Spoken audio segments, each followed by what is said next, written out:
Welcome back. You are watching exciting surfing action here at Keramas, maybe the most high-performance wave in the world. It's top 5 of the year at the Corona Bali Protected.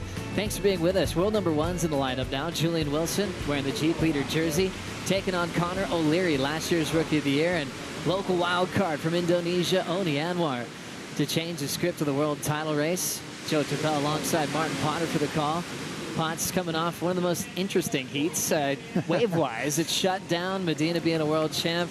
Ended up realizing how much a 3.6 would mean to get the win in those conditions. Yeah, you know what, Joe? It's a win's a win. And sometimes those grindy ones where you haven't really produced anywhere close to your best is kind of good. Which means you've got a lot left in the tank.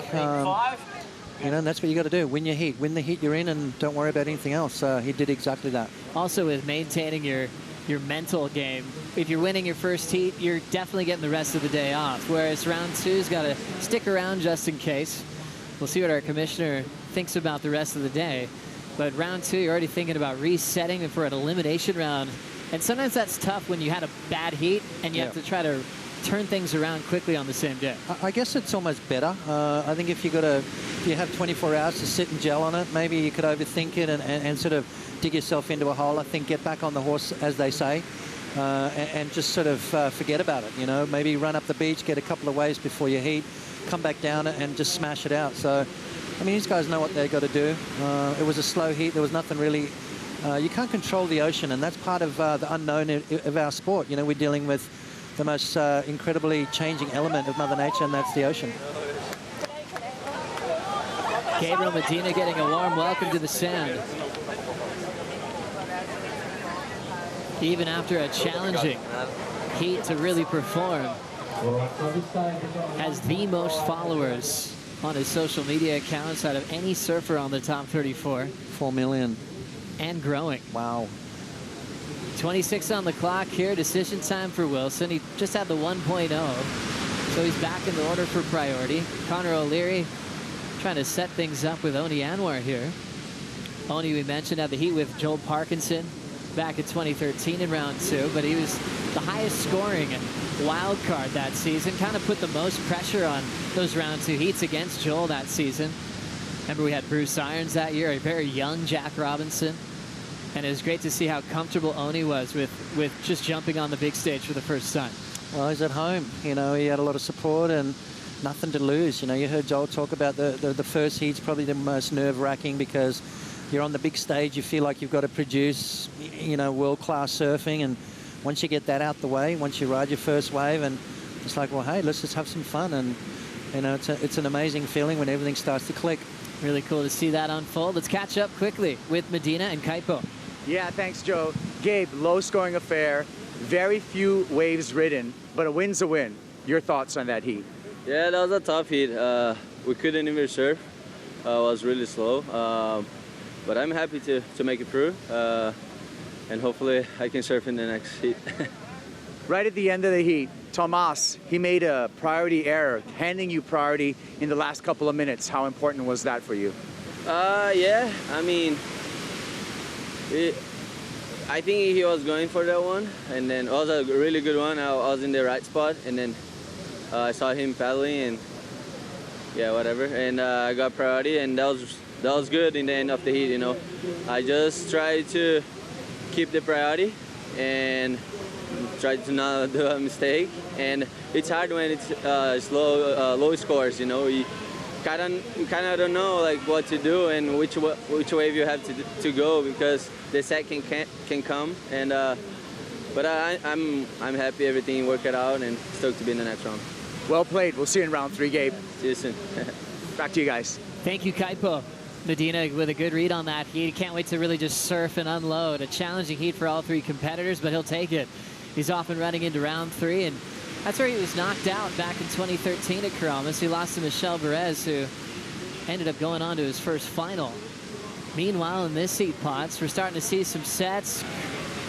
Saw Julian with his hands up as Oni got his first wave, so we got a little bit of catching up to do. Yeah, well, you know, only with a priority over Julian Wilson, so Julian had to give way. Smart move there, but what it's done is it put him out of position and now pretty much got this full set on the head, so opportunity missed there. And then on top of that, Connor just too deep. Here we go. This is the priority there. You can see Julian forcing Oni to get this wave, and not a bad little wave here. Beautiful opening turn. Right there, almost making a mistake, but hanging on to it. Oni Anwar finishing nicely there, putting a score on the board, and that's all you got to do. Get that first wave, you know, get those nerves out of the way, and now just go surfing and have fun. Ran into Oni this morning, and he said he didn't really worry about messing with all the warm-up sessions that were happening at Karamas. He's well aware of the crowd, especially with the most hungry surfers in the world trying to prepare for this event. Yeah. So he just went around the corner to Canggu, had a blast surfing yesterday, pretty uncrowded conditions, and just knew that he'd be ready to perform on game day.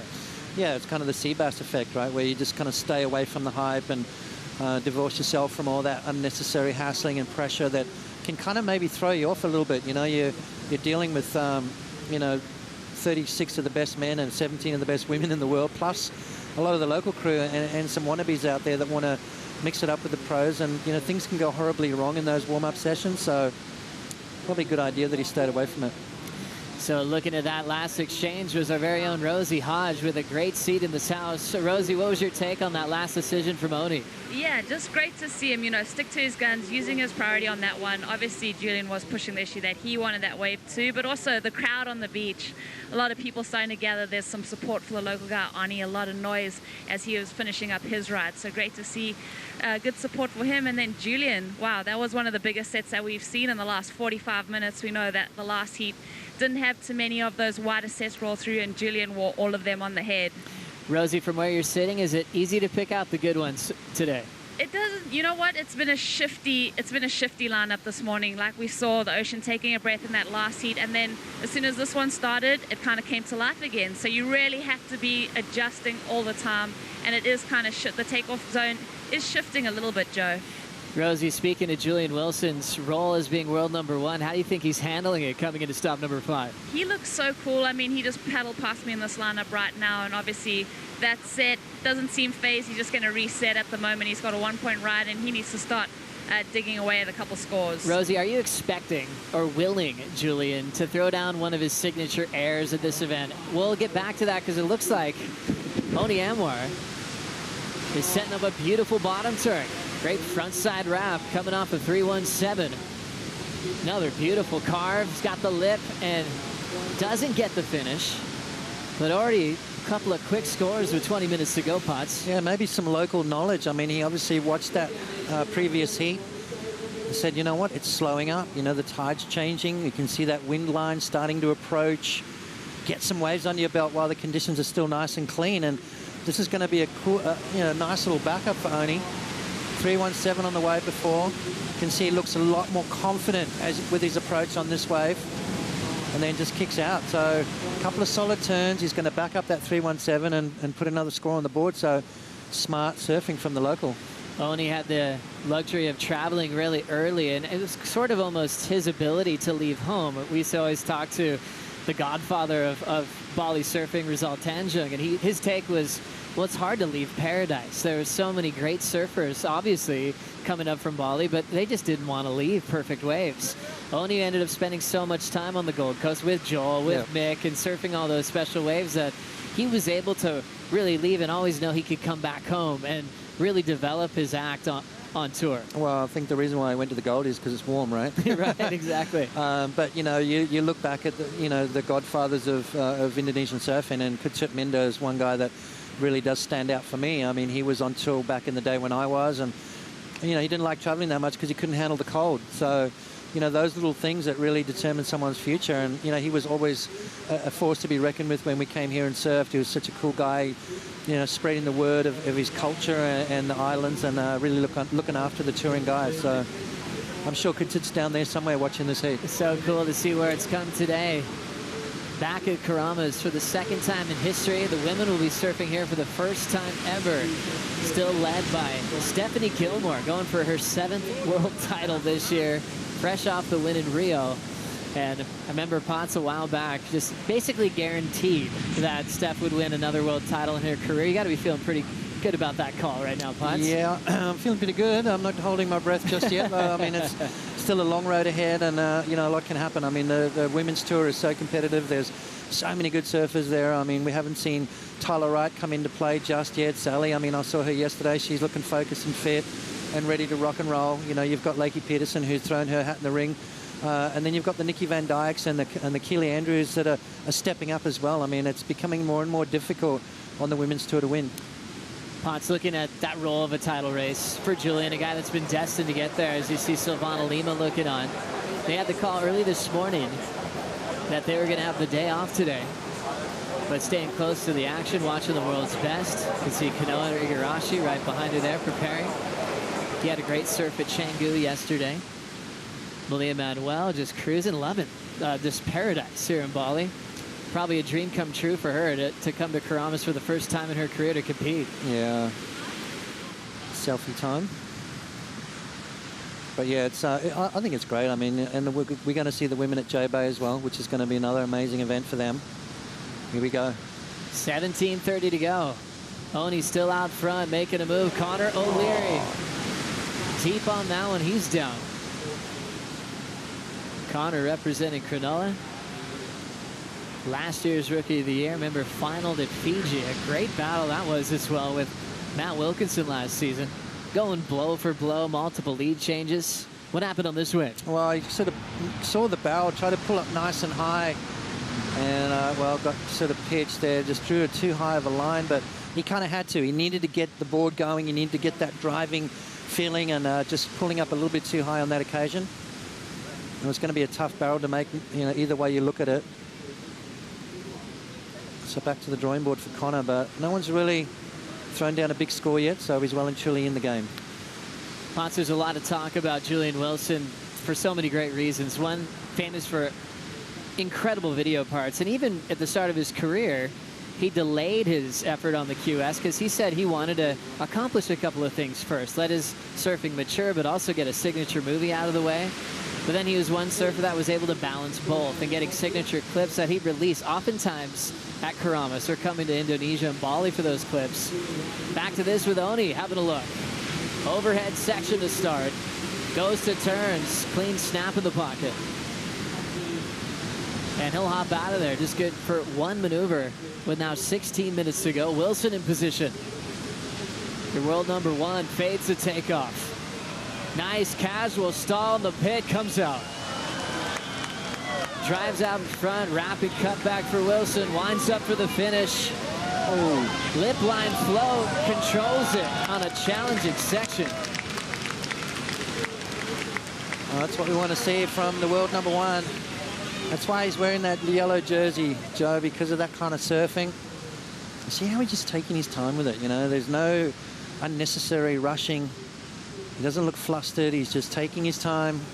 Watch this bottom turn here as he just fades it and then just nice, clean, smooth, jams it under the lip. I mean, that was perfect positioning. Comes out again and gets nice and low. We just had Joel and he talked about his bottom turn, right? Being probably one of the best in the game. You know, I'm seeing Julian Wilson just get better and better holding that Jeep Leaders jersey. I mean, look at this. Off the bottom, snap under there. Perfect positioning. Comes out and then focuses on some nice, clean, mistake-free surfing. Got to love the approach from Julian Wilson and then going for it at the end. So the first real wave of substance. Look at the time he takes. Sets it up, check turn. I mean, he is one of the best tube riders we've got on tour at the moment. And then the best bottom turn in the game in my eyes. Boom. Nice finish there.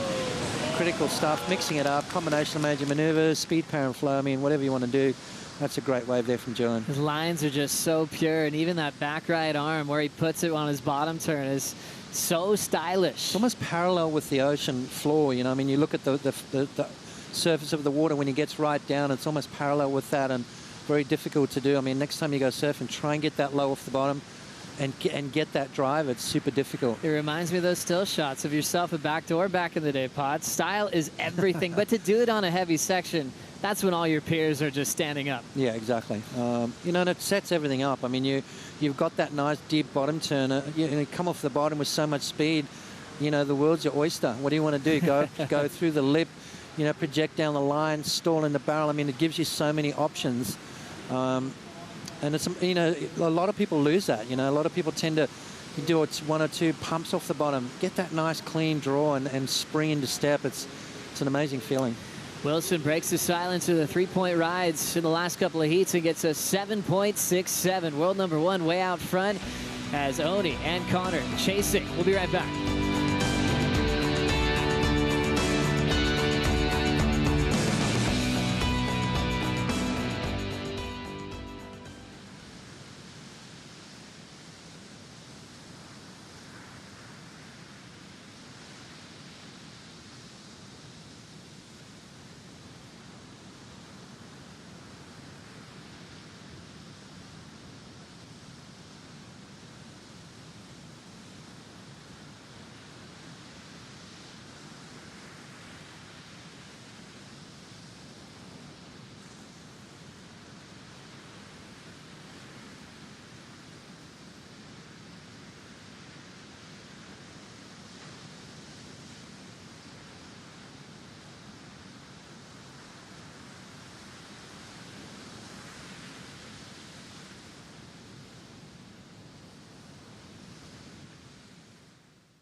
Welcome back to opening day competition. Exciting times in the lineup when you have world number 1, Julian Wilson, flexing that ability to put on a show even when conditions are getting tough.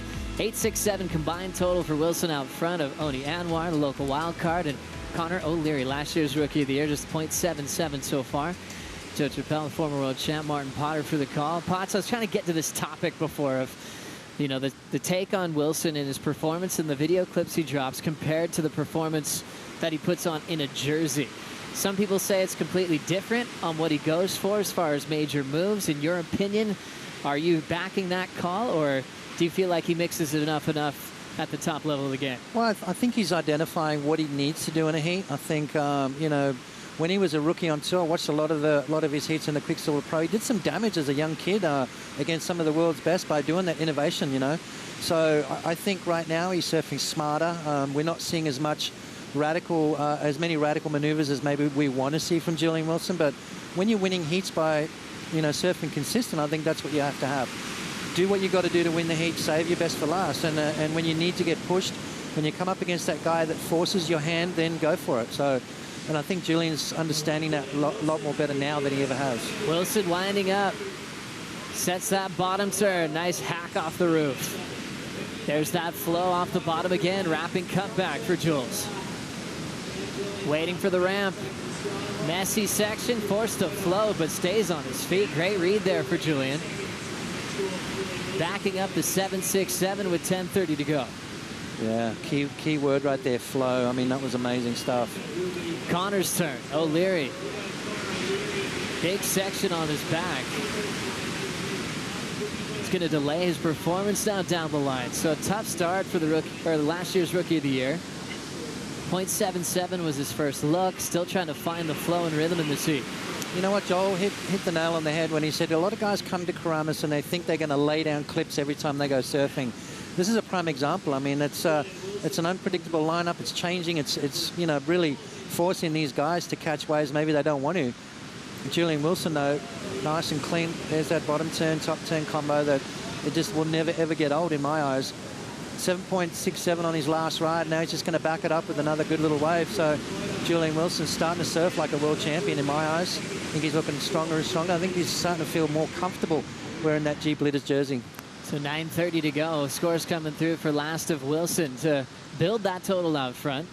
Priority with Oni Anwar, the wild card, who spends enough time in Australia to be kind of part of the furniture over there at Burley and Snapper, but also his goal is to be on this tour full time outside of Karamas as well. We've seen him get the wild card at Bells. You know, he's been a popular name to watch over the years. Friendly guy behind the scenes and absolutely lethal in the lineup. Even in some of the most crowded spots in the world like Snapper, you'll pop up and see Oni time and time again getting the bombs. Yeah, well, you learn how to surf in a crowd when you go to the Gold Coast, that's for sure. Some people get more comfortable with it than others, but Yeah, you know, obviously growing up in Bali, he's surfed a lot of uncrowded waves, that's for sure. That's right. Well, let's now go down to Kaipo Guerrero with a bit of a condition and tide report. What's it looking like, Kipes? Yeah, Joe, you know, we saw a couple of those slow heats, right? And that was because that was the peak high tide. We've passed that peak high tide part, and the tide is now draining throughout the afternoon till 3 p.m. local time. So we've got through those challenging heats. With the tide going out, we should see a little bit more wave action, but the challenge is actually going to be as the tide drains really low, that could affect the wave as well. So right in between those tides are optimum for Karamas, and so we should be looking at an optimum tide coming up. As we move on through the day, we could see the tide get almost too low, so we'll see how it plays out. Thank you, Kaipo. Tides are always a huge factor everywhere around the world, and specifically Karamas as well. Sometimes just trying to avoid that bottomed out low tide, and that's why Kieran wanted to get that jump start. Knew that we're going to have nice, healthy high tide in the morning. Oni loving the looks of this wall. Anwar on the wind up and ends up just flying away. You can see he's anticipating a massive air section to come through, and just a little misread right there, Potts. Yeah, just missed the grab. Next one setting up for Connor O'Leary. Packs that one nice and deep. Solid exit. Nice vertical off the top. Bottom drops out. Connor hangs on. A nice little comeback wave there for Connor. You know, as you heard Kaipo talk about, we've gone by that high tide, so hopefully it just starts to really light up. It's been quite a subdued 45 minutes to an hour. You can see the clouds out the back slowly moving their way towards the coastline, which means there might be a little bit of wind with that. But with that tide going back out, let's hope that it just really slows it down. And tides have a lot to do with the wind conditions here in Indonesia as well. Beautiful position in there from Connor as he comes out, but this is what I like. This turn right here, critical. Free falls, we thought he was eaten up, but comes out nice and strong. So Connor O'Leary puts his best score on the board. 5.67, Joe, so he's back in the heat. Now looking for a 5.84, so Julian Wilson, the weak link, is at 3.83, needs to better that. Julian still out front. Connor, remember, won the Rookie of the Year honor in a decision at the Pipe Masters. Beat Federico Moraes by 50 points on the cheap leaderboard. Up next, Kalohe Andino takes on Jeremy Flores and Ian Govea. Andino with experience from junior series events out here a long time ago. Ian Govea as well. Jeremy Flores has been on tour for a very long time, so a big part of the story as well back in 2013 competing in Karamas, where he went down in round 3 to Julian way back when. A fun heat on paper. Who's the favorite to win in these conditions, Potts? Well, it's anyone's game, Joe.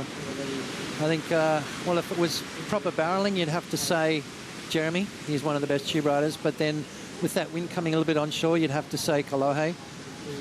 But Ian Govea, I mean, watch out for him. He's a surprise package, and we just saw what he's capable of in Brazil with that backside tube riding that he's got going on. Very even-keeled heat, really. So a fun one to watch. That's heat 7. Andino also looking promising in that last event in Brazil at Saquarema. Watching Oni Anwar wind up. Front side carve right on the open face. Challenging inside corner. Oni's got to get out of there. 5 minutes ago. And trying to skip round 2. He got stuck in it last time he competed here in 2013. Lost to Parco. Now with 4:45 to go, let's see what happened on the heat recap. Remember, came off a pretty tough heat. Medina's high score is a 3.6. Julian got to the lineup and really wanted to break the silence. Packed an absolute cave. Stylish in transition. Big front side wraps. Finally got back into the 7 range here. Yeah, that's exactly right. Julian Wilson just surfing like he owns that yellow jersey, that's for sure. And he's then backed it up with a smaller inside wave of a 3.83, which currently is his weak link. It's kind of leaving the door open just a little bit. But Julian looking sharp, looking confident. And he's doing everything right as of now. You know, it's funny when you're wearing that yellow jersey, you can make things happen, and that's exactly what he's doing. Connor O'Leary fighting his way back into the heat with this little backside tube ride. Comes out with a nice backside vertical snap to garner a 5.67. Still needs more though. 3 minutes and 50 seconds remaining. The wild card's still in the game. He needs an 8.33. there's good scores out there, so you got to keep your finger on the pulse. Trying to get a big win for the Wildcards. It seemed like they just kind of stole the spotlight, Potts, at the beginning of the year. This one a little bit different. We got Mikey back again. We had a tough heat for Barron. It was one of the toughest heats all season. So we'll see him try to bounce back in the second round. Oni Anwar on the list. Miguel Pupo's acting as a wild card, even though he's got a lot of experience as well. He had the heat with John, so a little tougher role in the opening round here for the wild cards today. Yeah, well, top seeds have had a hard time during the first part of the year, so I think they're a bit upset about that. And you know, we're going to see them come out swinging. They know what they've got to do, and that's just, you know, ride good waves and complete your turns and, you know, put big scores on the board. So I love the fact that it hasn't gone all their way, which is making for an exciting year. 3 minutes on the clock. You can see this classic setup. The black sand makes it so unique. Coming here to the east side of Bali, a pretty quiet secret over here at Karamas for many years until the 90s. And I think the first photo that ran of this spot was not till the year 2000, where before then it was pretty quiet. There wasn't hotels on the beach, and there was the rice fields that really kept it quiet for many, many years. Yeah, I love it. I love it. And then, you know what? There's probably still spots out there we don't know of yet. That's a good thing. Now watching this, Wilson. Time in the barrel well. Just look at it real quick. Knows he's got to hustle for turns. Vertical snap off the lip. Keeps that rail engaged in a heavy inside closeout section. He'll just send it through there. Incomplete, so not affecting his lead out front. First barrel didn't really hook him up too well, but I just love his lines that he's drawing. Real seamless. Yeah. You know what? He's it's just confidence. I think that's what it is. You watch how confident he is with all his maneuvers.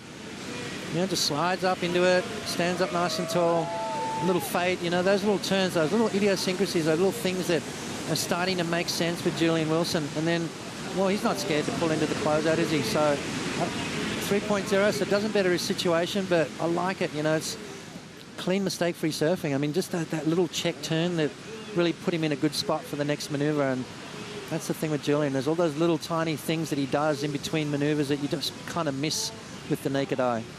And just packaging up every maneuver so brilliantly. Still has the lead courtesy of that big 7.67. Minute 15 to go. Connor just needs a 5.84. Oni now needs an 8.33 in this non-elimination round. Wilson got to wear the Jeep yellow jersey for the first time in his career after winning the Quicksilver Pro in a final at Kira over Ace Bucket.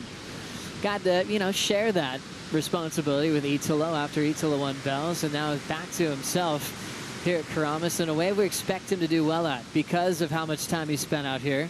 And it feels like an air section on the inside will demand him to throw something pretty groundbreaking down. Yeah, well, he can, and that's the most exciting part of it.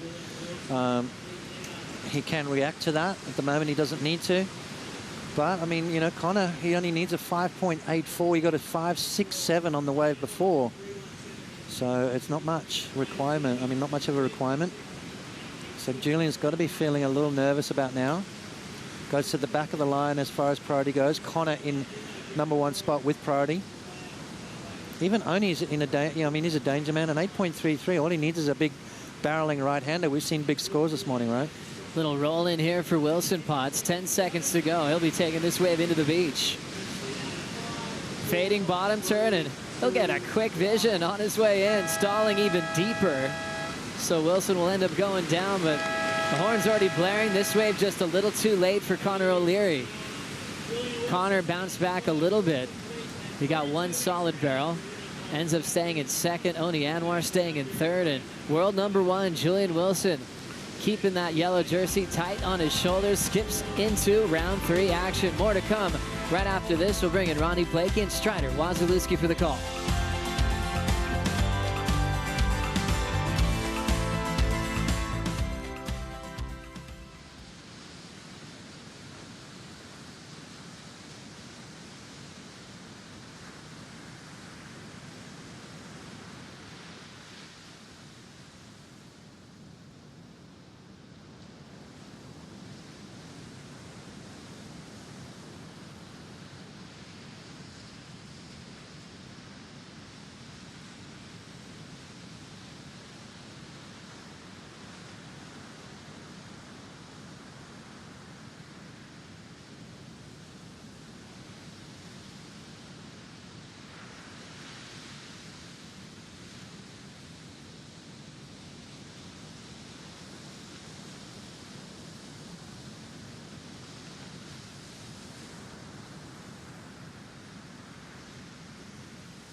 Oh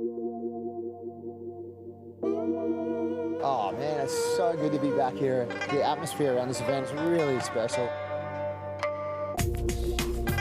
Hotel right here, everything about it is a perfect setup for an event. The culture we have here, the people are amazing.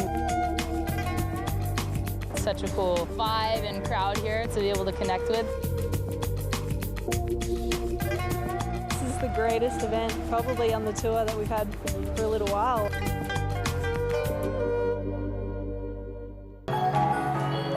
We are loving having your company for this first round of the Corona Bali Protected, presented by Hurley. As you can see, an epic setup for stop number 5 on the championship tour, poolside with a view of this incredible lineup at Karamas. The world's best surfers getting their first taste of it here. Some of them for the first time in championship tour history. Some of them were here in 2013.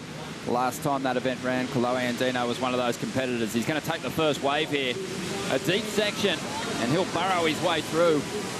Out onto the open face now. Nice big hook off the top. Cuts that turn short to fit in this move. Hits the lip, loading up once again. And finishes the ride with a nice little float on the end section there. 27 minutes to go. Ronnie Blakey with Strider Wasilewski. Strider, good start for Kolohe. Business, that was what I call that. That was just straight up getting it started, and the man means business. Finds a little rabbit hole right off the bat, and gets the little marshmallow fluff through there, and then comes to the corner and goes to work on the lip line. Throws some deep gouge on the face, just keeps banging away down the line, and then finishes strong. This is just a working man right there, and I like to see it right out of the gates. Something that, you know, we can tell he was here to do some damage. I saw him running up the beach earlier this morning after his warm-up, you know, it was pumping and vibe, and just looks so focused. So great to see it carried over into his heat, and well, he's on the board mid-range, and he's going to start this one off.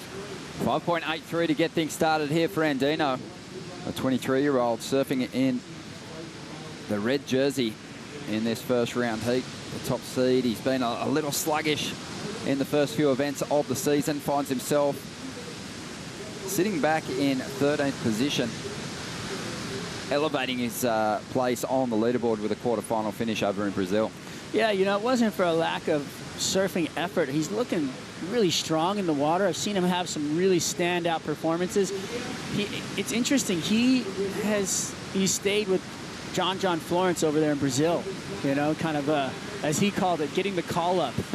And, you know, those guys kind of playing off each other and really pushing limits in the water. It was fun to watch them kind of spar in the free surfs, and it was great to see them kind of elevate their performances in Brazil. So I think it worked out for him. I'm not sure. I don't think he's staying with them in this trip, but definitely some great surfing between the two of them, and seeing his performances outside their jersey, knowing that him and John both have everything it takes to be there. So I can't wait to see the rest of this year unfold. And Dino's got a tough draw up against Jeremy Flores, who's showing great form in 2018. Finished last year with a big bang, claiming his second Pipe Masters victory. The first European to get the win. And, well, of course, the first European to get 2 victories at the Pipe Masters as well. An incredible feat from Jeremy. I mean, and not to mention who he took it from in the dying seconds as that thing wound down, getting the score over John Florence, who had already clinched the world title and was looking for his first Pipe Masters. So Flores carrying a lot of confidence and momentum into the new year. The results haven't flown his way either. In 17th position on the leaderboard, counting a 9th from Bells Beach as his best finish this season. Ian Gavea also out in the lineup, and Ian coming off the back of his best result this year too, over in Brazil in front of the hometown crowd. He got himself a 9th place finish, but other than that, a string of 25th place finishes in those first few events of the season. That's painful. It was interesting catching up with him after some of his heats over in Brazil. There was a couple of waves when they'd moved over to that right-hander where there was like, these sections were so meaty and so scary, and just reckless abandon, completely disregarding what was happening to his body, didn't care, was doing everything he could to slam those waves shut, and he came away with a great finish. So hats off to him, and he knew after those bad results that he needed to get some work done, and he did it. Absolutely. Great to have your company once again. Ronnie Blake with Strider Wazalewski and Strider, a really cool message here at this event. The Corona Bali Pro, now the Corona Bali Protected. And you were also wearing a little environmental statement right there. Yeah, they put together these Aloha shirts with upcycled plastic materials. And if you actually look at the shirt closely, there's a bunch of basically what the shirt came from. There's toothbrushes, water bottles, all these different things within the shirt woven into the design of it, just so that, they had a great message. And, there's a big part of being environmentally friendly and trying to get rid of single-use plastics, trying to recycle everything they can and turn the corner for the environment. I wonder if they make them any bigger than the smalls. Looking pretty sharp in that one, my friend. This is true. Hey, come on. But no, it's fantastic. The initiative's great. There's also a lot going on around the event. Big beach cleanups. We know that plastic pollution here in Bali in particular is a real problem. So just trying to get ahead of that, really just drive the message home to everyone to pick up that rubbish, be very conscientious about your use of those single-use plastics, trying to avoid it at all costs. And we'll be definitely shedding more light on that issue throughout this contest. We're positioned out in the ocean with Asia all above us, and you've got these oceans kind of converging, and you've got so many ocean currents that bring so much of the plastics that are, make their way into the ocean, onto the shores here. And so it's not necessarily all from Indonesia, but, it's ending up here. It just goes to show you that there's so much out there floating around just because people don't pay enough attention to where it goes, and how important it is. It doesn't just disappear. So it's really important to really try to do your part to recycle, to, eliminate those single-use plastics and really get yourself a water bottle, refill it. Take a lot of that out of the game. So just to get you caught up on what's unfolding here in Heat 7 of Round 1, Kolohe Andino kicked things off in fine form, a 5.83. Yes, it's not that big, excellent score that he's probably craving, but he surfed the wave well, he executed, he's got himself the lead now. We can be smart in looking for that good second score. Jeremy Flores, meanwhile, a couple of waves to him, nothing significant on the board. And Ian Gouvea's been a little quiet. He's been patient in the opening stages, and that's fine as long as you convert when you do opt to swing. We've seen some great waves come through, if you wait for them. But like you're saying, the pressure can build, and look at this. We like to see Andino in this situation on the inside. So fading back, trying to stay with the power source, just lining up that inside section, Strider, because you know what he's salivating for. You know he wants that big ramp. Yeah, and what's interesting is that Kolohe, without priority, is so dangerous. And I feel like it's almost the best place to be in the position out there, because there's so many of these little mid-sized waves that come through. And if you remember, this wave traditionally at head high is probably as good as it gets. So these medium ones, if they hit the sandbar and the reef right, you're going to have a lot of opportunity in it. And Kolohe is just salivating at the moment to do that. And you saw him look at that wave thinking, oh, this could be one, and just without priority, you can just do reps on the inside, stay in the flow, really keep the rhythm. But on the opposite side of that coin is sitting there waiting for the bomb, executing, getting that tube and that one turn off the end, coming in with an excellent score. So you're kind of playing both sides of the fence as the heat goes on. When you're in that priority position, you're going to wait. When you're not, you're going to get the reps. You want to convert, but you do bring up a great point. It's not always that big set wave that you want to go all in on here. Definitely, you can pick up some medium-sized waves that maybe even have more scoring potential, but line up on that inside reef, stand up nicely, give you multiple sections to let go of big turns, maybe get a little progressive. That's what we're really asking of our competitors here, and it feels like the judges are that way too. They've been doing the same thing with the scale throughout the season. With that shot right there on screen, you see Kolohe paddling deeper. So we've talked about this a little earlier on where we had the graphic of the takeoff zone of the actual lineup. Well, Kolohe knows that he can go back there deeper on that wall and find those smaller waves that run longer and give you more opportunity like we were just talking about.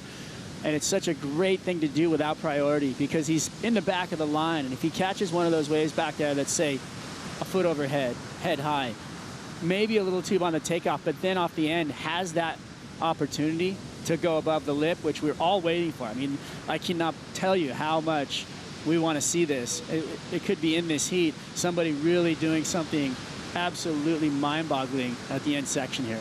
Just over 18 minutes to go. Let's hear from our current Jeep ratings leader, Julian Wilson, on fire in the first round. He's with Kaipo. Yeah, thank you, Ron. You know, sometimes the Jeep leader's jersey seems to have weight on folks. Julian, the yellow jersey actually looks like it's energizing you. How are you feeling coming into this event? Yeah, I was able to regain a bit of energy. Brazil was, obviously it's a long way from Brazil to get here, and I had a few days at home with my family.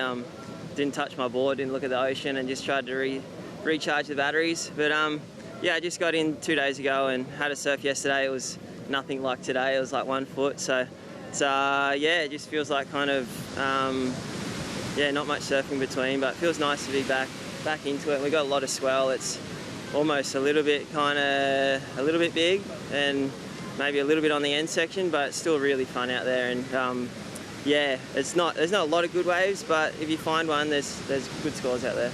Karama's being one of your favorite waves. How happy are you as it being a stop on the tour? Yeah, love it. It's a great addition for sure. Another really fun ride. And yeah, I think today is a bit big for the high performance surfing. There might be some moments when guys are chasing a score that can go to the air at the end of their heats, but the scores are all on the barrels out there today. But yeah, we got a good forecast, and I'm sure we're going to get all different size days, and there'll be some good high performance stuff. Great surfing, Jules. Look forward to seeing you round 3. Thanks, Kaipo. Cheers. Back to you guys.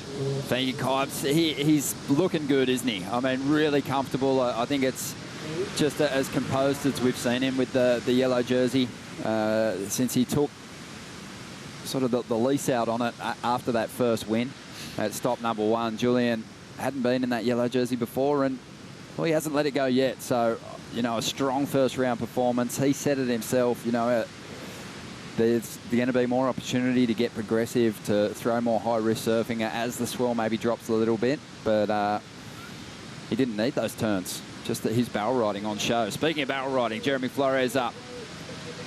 And he's been struggling to lock in a big score, but, well, this one should score really well with the judges. Really hard rail turn in there. Nice little barrel too, so not one of the bigger waves, but a lot of points on that one. That was ridiculous. He tore that wave to pieces.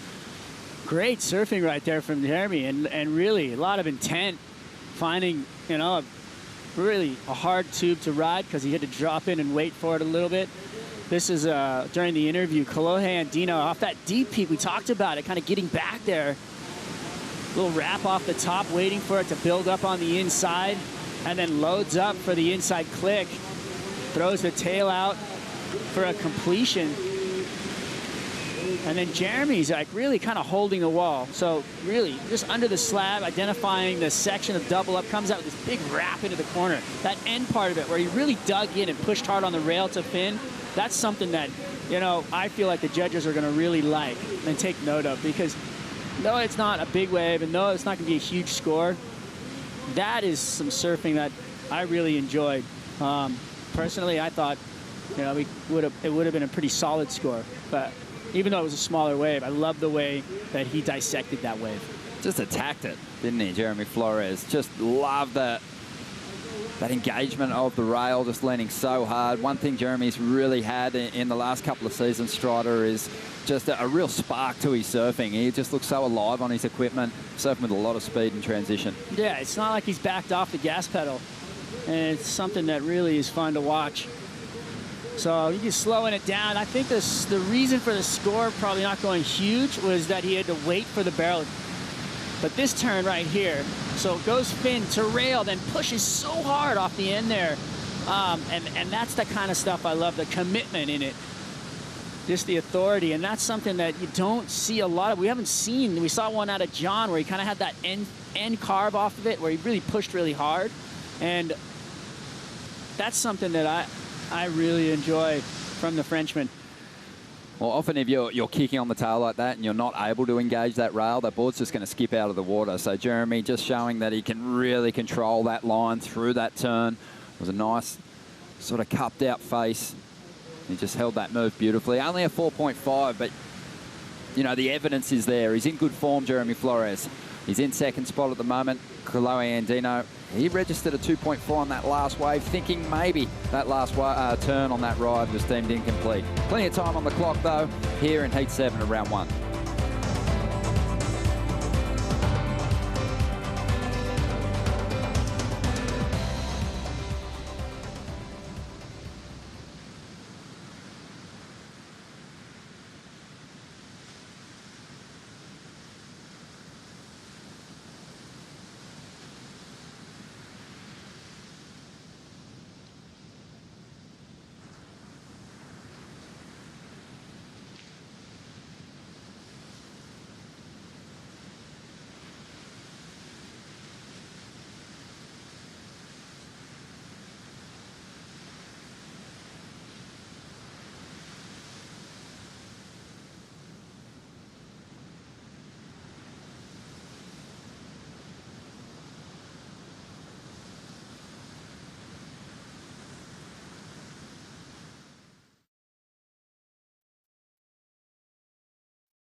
You're watching the Corona Bali Protected event here at Karamas.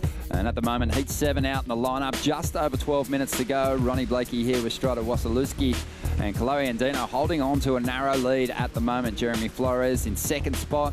He's chasing a 3.74. Ian Gavay has been a little quiet in this one, yet to take a wave. But he can still turn at this point in time with a single score, an 8.23 will see him up into the lead. But it's been tricky, the conditions. We've seen in some of the previous heats, Strada surfers struggling to really connect with a clean section. It's glassy, but underneath that glassy surface, there's some lumps and bumps. Yeah, you've got some wind. We had a lot of wind yesterday, so there's a lot of leftover lump on the ocean from that. And that's what you're seeing on that face. We've had so many different conditions this morning. This morning, absolutely pumping. The tide got high, kind of almost dropped it to a nil. There was almost no waves coming through. Now the tide's on the move back out, and we're seeing more waves start to happen again. Something I really liked was in that last heat that you talked about with Julian Wilson, him having a lease on the Jeep Leaders jersey. Nobody really owns that, do they? They just wear it. And it's an interesting point that you make there that, you know, nobody's really got a hold of that thing. It's anybody's jersey at anybody's time, and you really got to have the highest bid, meaning the best points on the board to retain that. And as soon as somebody comes in with a better performance, it's going to switch hands. It's going to be really interesting to see what unfolds here. I think the surfers that we're watching here at the moment, they're a long way down the leaderboard, but you know, with 2 contests to run and Chloe Andino, you know, in contention still in that Margaret River event into the 3rd round, he could make a huge jump up the leaderboard. Well, Jeremy Flores, we know he skipped the event over in Western Australia to be at home for the birth of his baby girl. So that's going to hurt him a little bit when we leave Bali. Yeah. Well, we'll see how this goes. There's so much year left, and we've got so much meat on it. You know, there's just so much there for everybody, and it's so early to start talking about world titles and everything else. You know, off the beginning of the year, I was like, oh, Felipe Toledo, he's looking like the world title guy. And obviously, Julian was in the talk, and, you know, Felipe didn't come out of the gates going crazy, but now it just looks like he's gaining momentum, and it's a long year. And we're going to see a lot happen throughout it. So it's going to be fun to watch this thing break down. Well, it's a long way from the mind of the 3 competitors out there at the moment, all chasing different things in their careers at this point in time, all, as I mentioned, a little ways off the top 10 on the Jeep leaderboard. Chloe Andino, the thing that he's really desperate for is a breakthrough victory. Ian Gavaya, he just wants to get himself a couple of heat wins, goes down on that first wave, so waited a long time for that ride, didn't convert.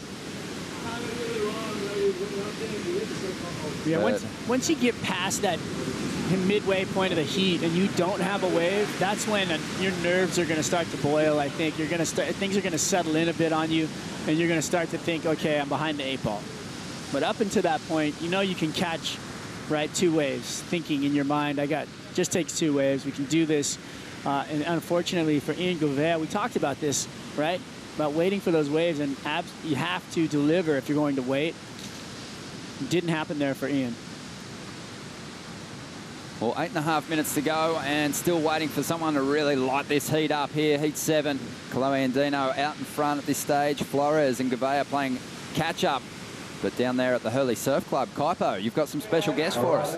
Yeah, we sure do, Ron. I got Rob, Rizal. They're here coaching the Hurley Surf Club. Hurley's partnered with the WSL at 5 key stops, Bali being one of them, to outreach to local surf clubs. We've got the Karamas kids here, the Karamas Surf Club. Ringside seats. They have coaching from these two legends. They have boards by Awaco, and they're just having a good time. Access to the athletes. You having a good time, Rob? I'm having a great time, Kai. It's amazing, dude. Just got here a couple days ago. It's so good to be back in Bali. Rizal, what do you think? Oh man, such a blast for us, for the Balinese, you know, the world tour coming back to our island, and all the boys super happy and psyched. What an experience. Thank you to Hurley and the WSL for the Hurley Surf Club, guys. Thank you, Kaipo. Rob Machado spent a lot of time here in Bali. Rizal Tanjung, well, he is just he's a god over here. He's a godfather, yeah, but, definitely. You know, he's a guy whose talent was picked up on by the likes of Taylor Steele, got him in a lot of those momentum movies. He had sections, so, you know, his surfing, super progressive and explosive. And he really made a name for himself. One of the biggest surf stars ever from Bali, probably the biggest. Yeah, for sure. And you know what? There's Rob Machado. Obviously, we all know and love everything about that man. But Rizal, that guy at Pipeline, goes absolutely crazy. He's pulling into huge barrels. Back out to the lineup now. Ian Gouveia with some room to move. He's going to attempt a backside. Air reverse. Can't quite stick it, though. 6.5 minutes to go. His heat not really going to plan. Chloe Andino has the lead, trying to get rid of a 2.4. He takes to the air. Everything was looking right, just didn't quite grease the landing. And that leaves Flores out the back, chasing the lead now. Only needs a 3.74. A dynamite first turn out of the lip. As he milks this one. Through to the inside. Working it over. Nice creative to the line, changing up his approach, getting the roundhouse cut back in. 6 minutes to go. Will that be enough to see him into the lead? That was some sharp surfing right there. And yes, I feel like he's going to go into the lead, and I feel like he deserves it after the way he surfed his 2 waves. You know, Kolohe coming up incomplete on his rotation, but Jeremy Flores looks like he is commanding this heat by the tempo of his surfing.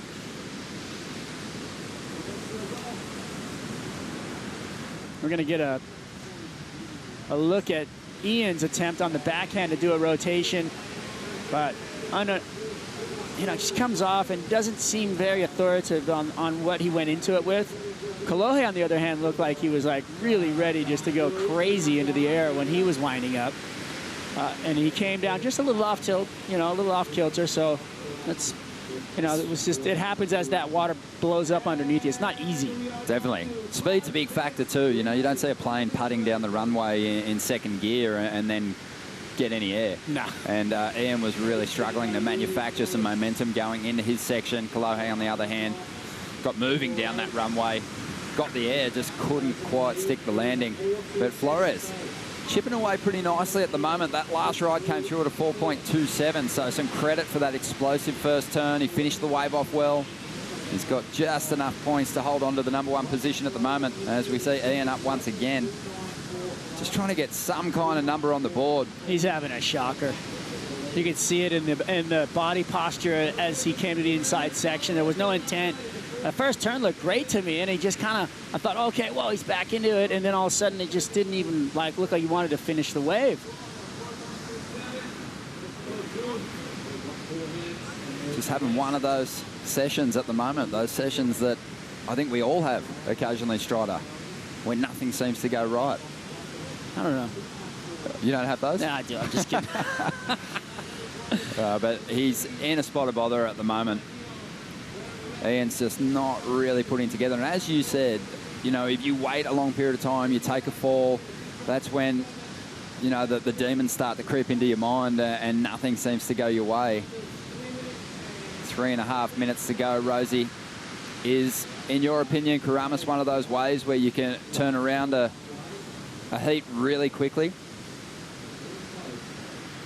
Yeah, for sure. I mean, we're seeing a few opportunities here, and a lot of, you know, Kolohe, Jeremy, their whole game plan has to be to find those waves, to go hunting, to look for it and sniff it out. Ian Gavay is just looking a little bit out of sorts to me. Strider mentioned the body posturing and just his body language after one of his first waves. He just looked a little bit down. He had that head bowed. He just really had to take a moment to kind of reset, while Jeremy and Kolohe, they're out here, they're fiery, and that's kind of what you need right now. You got to be adjusting all the time and on the hunt. In saying that, he's not out of this heat just yet. Ian Gavea only needs a 6.67 to get himself in front. Jeremy Flores has the lead, but Kolohe Andino only needs a 2.94 to jump up into first. So a really close heat, 2.5 minutes remaining here.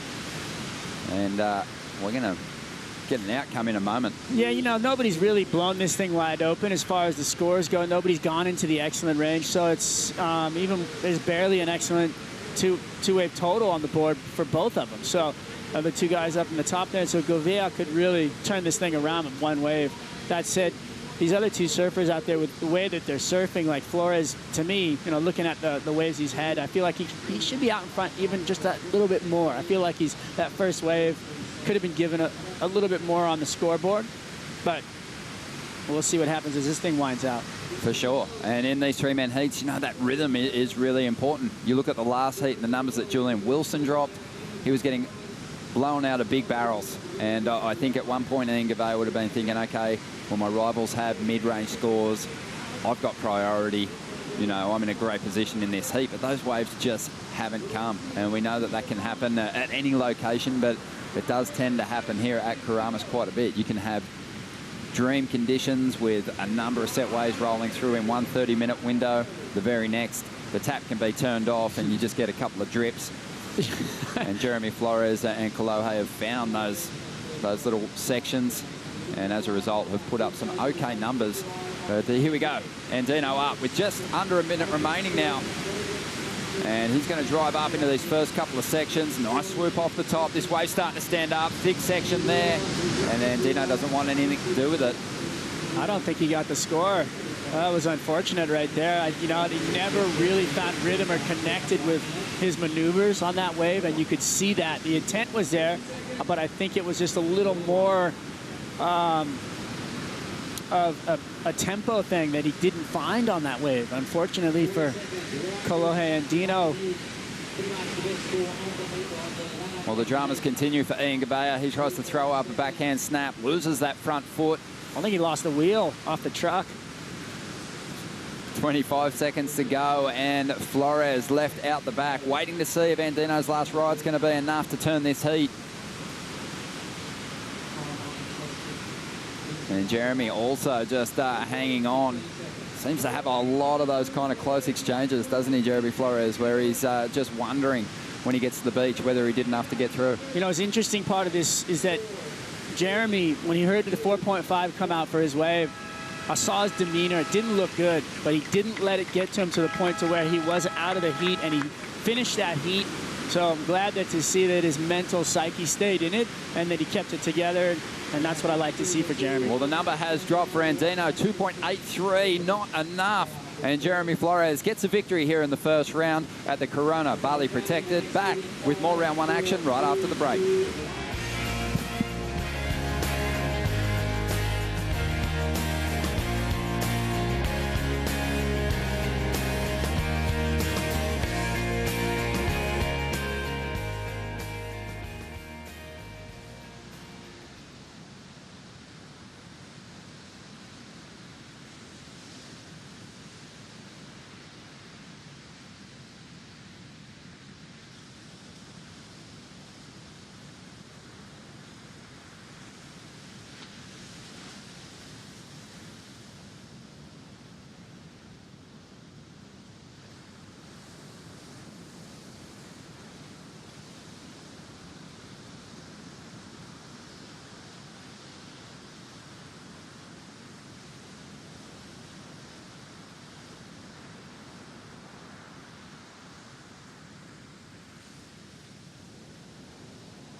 Welcome back to the Corona Bali Protected. Ronnie Blakey with Strider Wasilewski, now being joined by a very special guest to call this next heat with us. It's a big heat too. Jordy Smith up against Kanoa Igarashi and Joan Daru. We'll get into that in a moment, but we want to say a big welcome to Connor Coffin. Connor, great to have you on the show, mate, and good job this morning. Thanks, Strider. Yeah, buddy. Good to see you guys. How good does it feel to get that first round win at a CT event? It definitely feels nice. I think that was only my third one ever, so I'm used to not winning them and powering through round 2, but it's definitely nice to skip that round. Mate, back in Bali, I know you did a lot of time here back in the day with the junior contest here. This addition to the schedule, what do you make of it? Yeah, it's funny. I was just talking to Joe. I think this is my 8th trip to Bali, like proper. I used to come back with Hurley when I was at Grom, and then I did the World Juniors 3 times here, and I always loved it. Kramis is such a good wave. It's so fun, and I've had so many memorable surfs here. So I'm really happy that it's been a tour stop this year, and just good to be back in Bali. It's really fun. It's a good life, isn't it? Let's just look at some of the numbers that have actually been posted through this first round. We've had some big heat, Strider, and then on the other side, we've had some low-scoring heat wins as well. Yeah, we've seen a lot of a lot of lulls go through these things, and talk to me about the opportunities out here and the option to really clean up a heat towards the back end and how much time you need to do that. Yeah, I think today, it was tricky because we came down in the dark and it was absolutely firing. I paddled out and I was like, oh my God, this is some of the best Kramis I've ever seen. Full just stand-up tubes and a lot of them. And then, you kind of look what's on hand now and it's not that. So I think it's just kind of everyone transitioning into, all right, now I got to, probably focus more on maneuvers. And I think probably the low scores are a little bit attributed to the scale. The judges set with those early heats having more good waves. So I'm sure kind of as the day goes, we'll see them adjust that and it'll bring the scores up a bit because there's some good surfing going down. Definitely. Yeah, it's interesting, isn't it? Because I think the competitors get a lofty expectation of the kind of waves that they want in the heats, but also when there's good free surfing happening before an event, and there's a couple of good numbers dropped on solid waves, the judges' expectations are really high too. That's the reason you see some of those low-scoring heats as Kanoa Igarashi looks to get started here. 26 minutes remaining. And this is a big event for Jordy Smith. The wave seems to suit him well. He's searching for a big result this year. And we'll see if he can find it here at Karamas. I like this matchup though. All these guys are on kind of different paths at the moment, Strider. I just was watching Igarashi at Canggu yesterday, and he just was absolutely going through the roof with full rotations. And to see him, when you get into a heat and that psyche, I mean, how do you keep that rhythm in a heat, Connor? You come off of a surf, you're feeling great, and then you get into the water, the next day in a heat. Is there anything you bring from those sessions, or do you just restart and just go off the tempo of that day? Yeah, I think, it's great to have good free surfs, but I think around CTs a lot of the time, you go out. This morning there was 40 people out probably, and I got one wave. So you're stoked if you get one, but I think a lot of it's just, kind of mentally more putting the time into figuring out the lineup and stuff, and not trying to win the free surf is kind of what I talk about a lot with my crew. It's like, it doesn't really matter. And I think when I've watched guys like Mick and stuff do that, might see Mick go out and catch one wave, maybe he rips one, maybe he doesn't, but he's never rattled by his free surf. And it's just, kind of going through the paces and that, and then just resetting for your heat and getting the knowledge you can out of the surf, but not letting it hinder your mind frame going into your heat. That is so interesting, huh? Like thinking about that and now sitting back, recollecting all the sessions I've watched of guys doing just that. Now you just gave me some insight into the mindset of what's actually happening in the water, and that maybe they're not really looking to win that session. Maybe they don't really care how much they get barreled or which waves they catch, but they know which ones they're looking at and the lineup and all the positioning and what's happening in the lineup, and that's something that you guys pull through from Glenn. Totally. That's I think one of the biggest things we work on going to an event. It's like, hopefully you're surfing and your boards and all that. You kind of know your boards and equipment before you show up at the event, and then it's really just dialing in the lineup. And then especially on that day, all right, what's happening? What are your landmarks? What are you lining up with? Has the tide changed? Where is that going to go? All those little things. Don't talk too much about it. I know, right? I'm not giving any of my lineups away, but I just feel like that's that's for me the biggest thing at the event. And those are the things you can control. So. Nice. Well, we've got just over 23 minutes remaining here. No big numbers dropped just yet.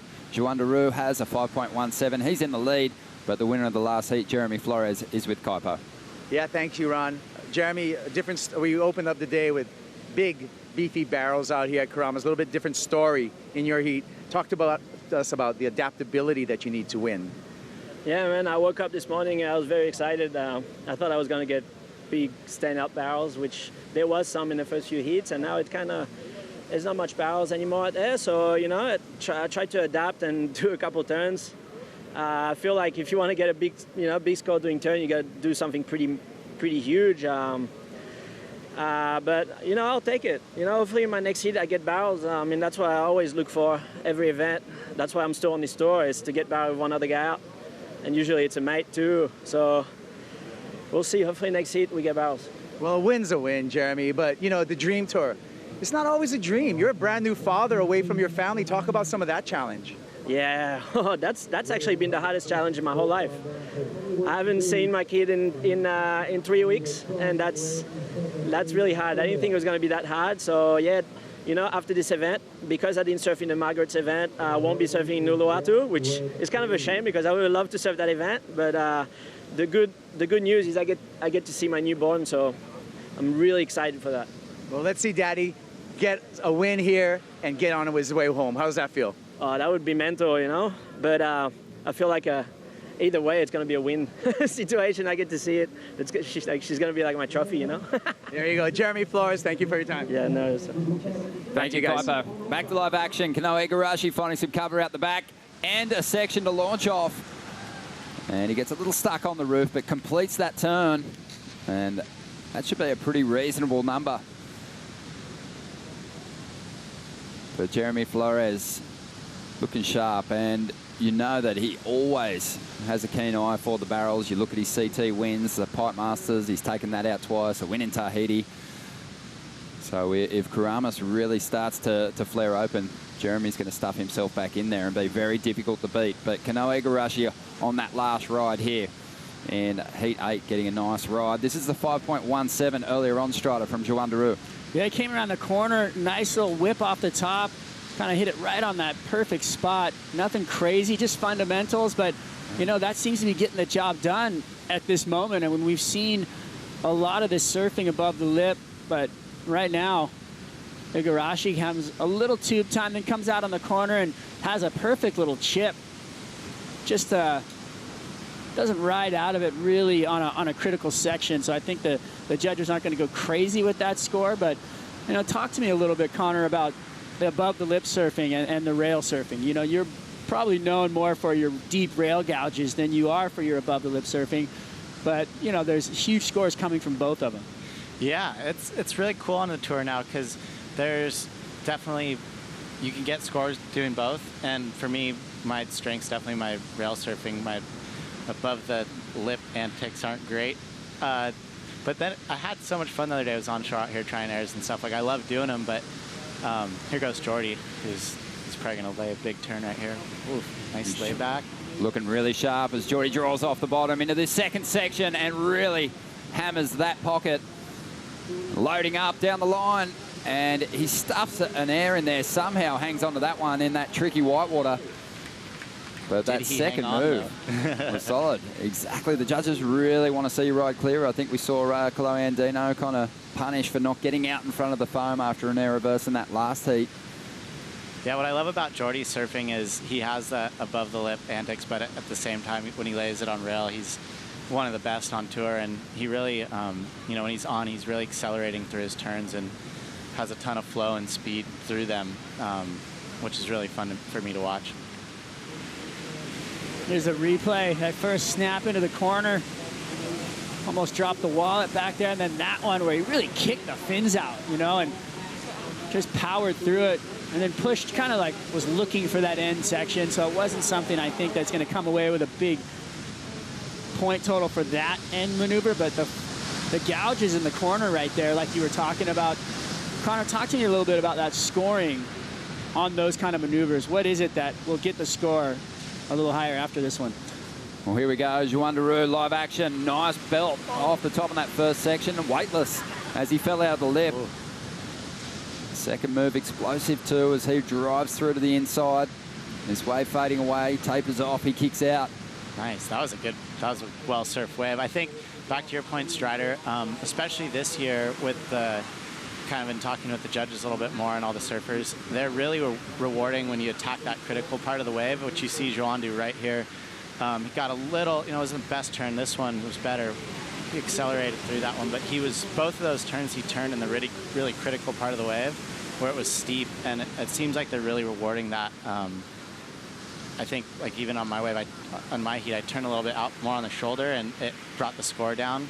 So they really want to see you attacking the steep part of the wave, whether it's a big wave or a small wave. And doing that is not easy, right? I mean, when you come into a critical section, when you have that much speed, actually holding the, from off the fins into the rail is really hard to do, huh? Yeah, absolutely. I mean, that's where the technique and all your practice and stuff pays off, because that is the art of the rail game, is attacking that critical part and holding your rail without sliding or anything. And that's what I love to do. You gave us your take on Geordie Smith. What about Juandaru? Because even though he's, surfing as in his second year on the championship tour, he's been around for such a long time, and you've been watching him pretty closely. Yeah, Joan's epic, man. He's a great guy, and I like hanging out with him and Michelle. They're just so funny. They feed off each other and wrestle and all kinds of wild stuff, but he's an amazing surfer. There was Kanoa with a nice rail turn in the pocket. Let's see if he can finish this one off. So a strong turn on the outside. This wave's starting to barrel, but it's going to close out. A thick, meaty section. He just wants to avoid breaking his board, breaking his body. He pulls through the back of that one. You've been out there surfing these waves and understanding this inside section. We've seen guys kicking out. We've seen guys pulling through the back, some guys attacking it. What defines your movement on that inside section? Like, what really, you looking at it, is there like reef in there? What's going on? Oh yeah, that is shallow reef in there, and it's super unpredictable. Sometimes you think it's going to do one thing and it just doubles up and barrels. So yeah, here's Kanoa's wave again. Nice first turn. Gets a nice little gouge, and then he comes to that inside section that you were talking about. So that right there is just almost dry reef in there? It's so shallow. There wasn't much he could do there.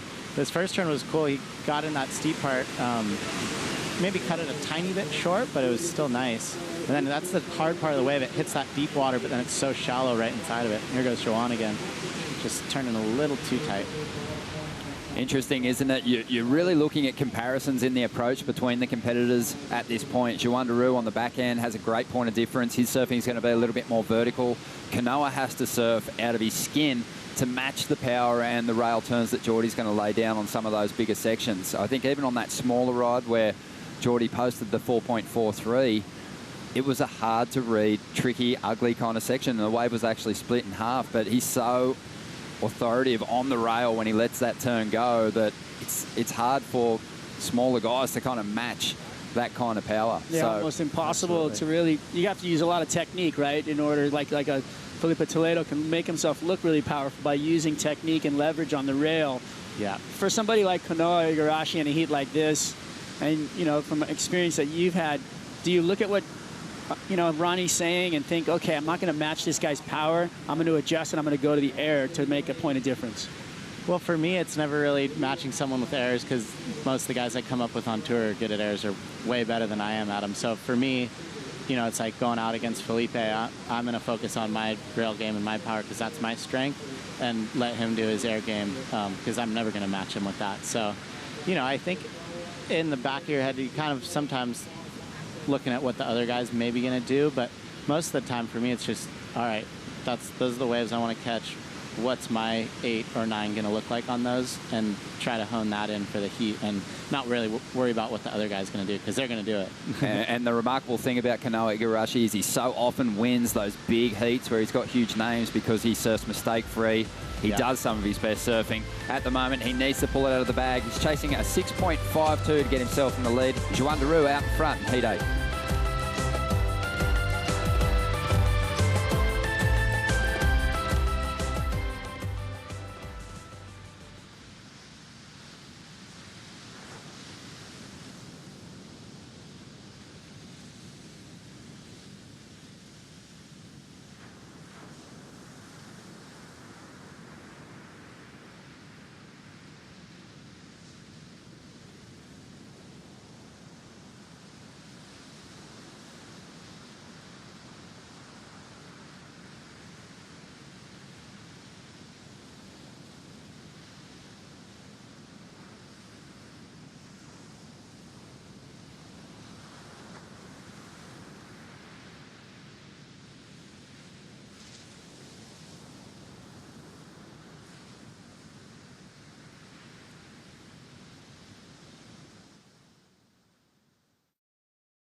Welcome to day one of the Corona Bali Protected. Heat 8 of round 1 unfolding at the moment. Juan Leroux, the Frenchman, out in front. Some solid backhand surfing, fetching him at 6.67 and a 5.17. Kanoa Igarashi in second spot, looking for a 6.52. Jordy Smith with some moments, but not yet connecting with a quality set wave. He's back in third spot. He's chasing a 7.41. Ronnie with Strider, and we're also joined by Connor Coffin. And Rosie Hodge is out there in the lineup, Connor, and she's got a very tough question for you. Well, Connor, well done on your heat win this morning. Great to watch it from this lineup. But my first time out here, just noticing there's so many variables, there's so much going on. How do you keep it simple when you hit the lineup and you know that you've got to be adjusting all the time? Well, I think that's just it, and it's being flexible and adjusting, and that hasn't always been my strong point, so something I've been working on for a while. But, you know, I think that's a big thing on tour and something that took me a while to learn, and I'm always still working on. It's like you might show up at Cloud Break and expect to go out. Like, I've surfed Cloud Break really good, and you know what a perfect 6-foot ledge wave looks like.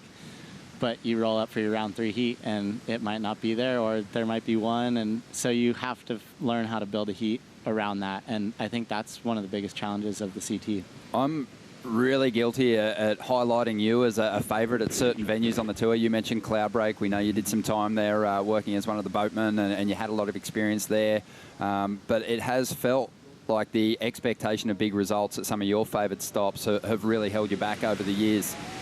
Yeah. As we see Jordy up. We'll get back to that in a moment. Wow. Huge hack from Jordy Smith. That was amazing. That's the kind of power and grunt that we've been talking about as Jordy rolls through to the inside here, has the big finish and throws everything at it. And that's the kind of high-risk surfing that's going to fetch you scores in the excellent range. Really putting it on the line. Kanoa Igarashi right behind Jordy. Has an ugly section to work with here. He wants nothing to do with it. You could see how stepped out those flats were. So he opts out of that one, but just over 10.5 minutes to go, and Jordy's going to put a huge number up. Yeah, I mean, I would think I would give it in the excellent range. Personally, I think that was excellent surfing, and I think the judges will too, because that's, from what they've been telling us, that's exactly what they want to see. He just delivered big time. Pushing through, using rail and with power and speed, right, coming through your turns like that, and really laying into it. Another great turn there into the corner. Really not much in between, right? Then goes technical on the inside, finishes off with this little tap. I mean, that ticks all the boxes for me right there. He did on this first turn, you'll see, he comes around and he gets a tiny bit caught right there. And I think, you know, that might just bring the score down a notch, but he did really good. He had great acceleration through it, and it was a big section. So it's still a huge turn. Kanoa's wave not really letting him open up, you know, where he can't really get that full wrap in there, where we saw Jordy kind of turning the shoulders all the way. So he was kind of chasing a turn instead of actually laying into it. You got to look past that ramp section too that Kanoa had, because you're like, oh, he just opted out of hitting that last section. You got to look down on the flats, see what he's actually eyeing off, because, you know, it's, you know, a potential broken bone if you get that landing wrong on the flats with all that dry reef and kind of bubbling water there. Oh yeah, I'm always so impressed by, you know, Felipe, you know, a lot of these guys who are amazing at airs on tour, just the sections that they hit with everything on the line and trying to stomp these airs in the flats. I mean, I used to, when I was doing more trips and filming and stuff, I mean, I'd do a lot more airs, but my surfboards did not like them, nor my body. I think I could never figure out that cat-like thing those guys have to land in the flats. It looks like you were right on with your assessment of Jordy's surfing, Ronnie. Well, I think we all expected a big number. It just made the excellent range, an 8-point ride, but I just love the fact that he laid down that big turn on the outside and didn't let up. You know, there hasn't been big numbers dropped in that heat. He could have potentially tried to safety that wave to the end. Instead, threw the air reverse, got himself the score, and now he's out in front. Yeah, so that was great surfing. And really, like Strider said, he had really good flow between all the maneuvers too. Like, no double pump bottom turns and right into that little air reverse on the inside. It was really cool. Moments from last year's world title contenders in 2018, but for the most part, Connor, it's been a pretty tough year. You know, from where we're sitting, we love to just dive into their minds and almost create issues for them. But when I was looking at some of their heat score averages, Jordy Smith, John Florence in particular, the heat scores are actually pretty good. So what's holding them back? Is it just a few unlucky heats? Well, I think that's you know, it's an interesting thing. And you were asking me before too about going to events that, you know, you'd think on paper would be my strengths, and some of those I'd go and I'd have great heats, and someone would just, you know, beat you by a little bit. And I think, you know, like you were saying, everyone likes to play into that hype, especially around the guys with on the world title end of things, who would be favorites. And I think that's just surfing. You know, it's a unique sport, and you know, people go through slumps in football and baseball, but surfing, your slump might not even be you. That's what's crazy. Here goes Jordy again. Well, nice big turn once again from Jordy. High risk, putting everything into those maneuvers, and just looking to finish this one off. And even though it's just a put there, he's just planting his board onto that end section. There's an element of commitment when you look at how many of those end sections have been avoided already in this first round. Yeah, you know what? Just watching the way that Jordy surfed that wave and in his intent and the confidence, can you really, I mean, like, to me, when Jordy's confident, it just changes everything. When he's a little cocky almost, you know, and you can see here where he's just looking to just attack this lip line, and he does that, pushes the fins out the back, almost does a rail line carve, like where he's just in it, and then he comes down with the lip right there and comes through that impact zone. It's got to be something that plays into your surfing in heats. Yeah. And is it a big difference, you know, obviously going out and having that mental capacity at 100%? Yeah, absolutely. I mean, I would put good money on the fact that 10 times out of 10 in a free surf, Jordy would not have put his board anywhere near that last section right there. I don't think I definitely wouldn't have. So I think those are the mental things that change in a heat. You know, you want to win your heat, and you're going to take a lot more risk than you would free surfing. There's going to be some payoff for that final maneuver. Absolutely. Scores starting to come through. Just under 6 minutes remaining. The first turn too, not to be taken away from by that end one, was really nice. Big layback kind of blowtail on a tricky double up section. So that was not a great wave, and surf to what looks like to be a good score. It looked like an all-out Smith grind to board slide on the lip. I mean, it was, he went up, he railed it into the lip so hard that his fins popped out the back, and then he slid across the lip, kind of leaning on that outside rail, and slammed it back in. So beautiful surfing. Yeah, and well rewarded. 7.1, Jordy Smith well out in front now. Juwan Daru needs an 8.43 and a 9.77 required from Kanoa Igarashi. Let's just get away from this heat for a minute, Connor, because we don't have you in here for much longer. The EP, I noticed on iTunes. Yeah. Your record, it's attracting a bit of attention. You've got a few thousand listeners on there. You could fill a room. You could have a concert. Is it going to go down? Well, we played a bit at the Corona party in Brazil, which was so fun. I mean, that was the highlight of the trip for me. I didn't even catch a wave in most of my heats, it felt like. So I had a good time playing music that night. But no, it's been really fun. Music's been a huge passion of mine since I was a kid. And you know, getting into playing guitar and singing and stuff in the last, like, 6 years, I guess, already. God, time flies, but it's a great opportunity and so much fun. I can vouch that you have come a long way. Your guitar work is incredible, but your singing, that was a revelation. But I think it was the first year we were here for the juniors, we actually hired a recording studio, a bunch of us, and went and played, and we sucked. Yeah, I think it's fair to say we sucked. Yeah, Andrew Doheny and stuff. I think we had a few beers, few too many flat days on hand, but I mean, that's really all music's been for me, is just a good time. And, you know, I think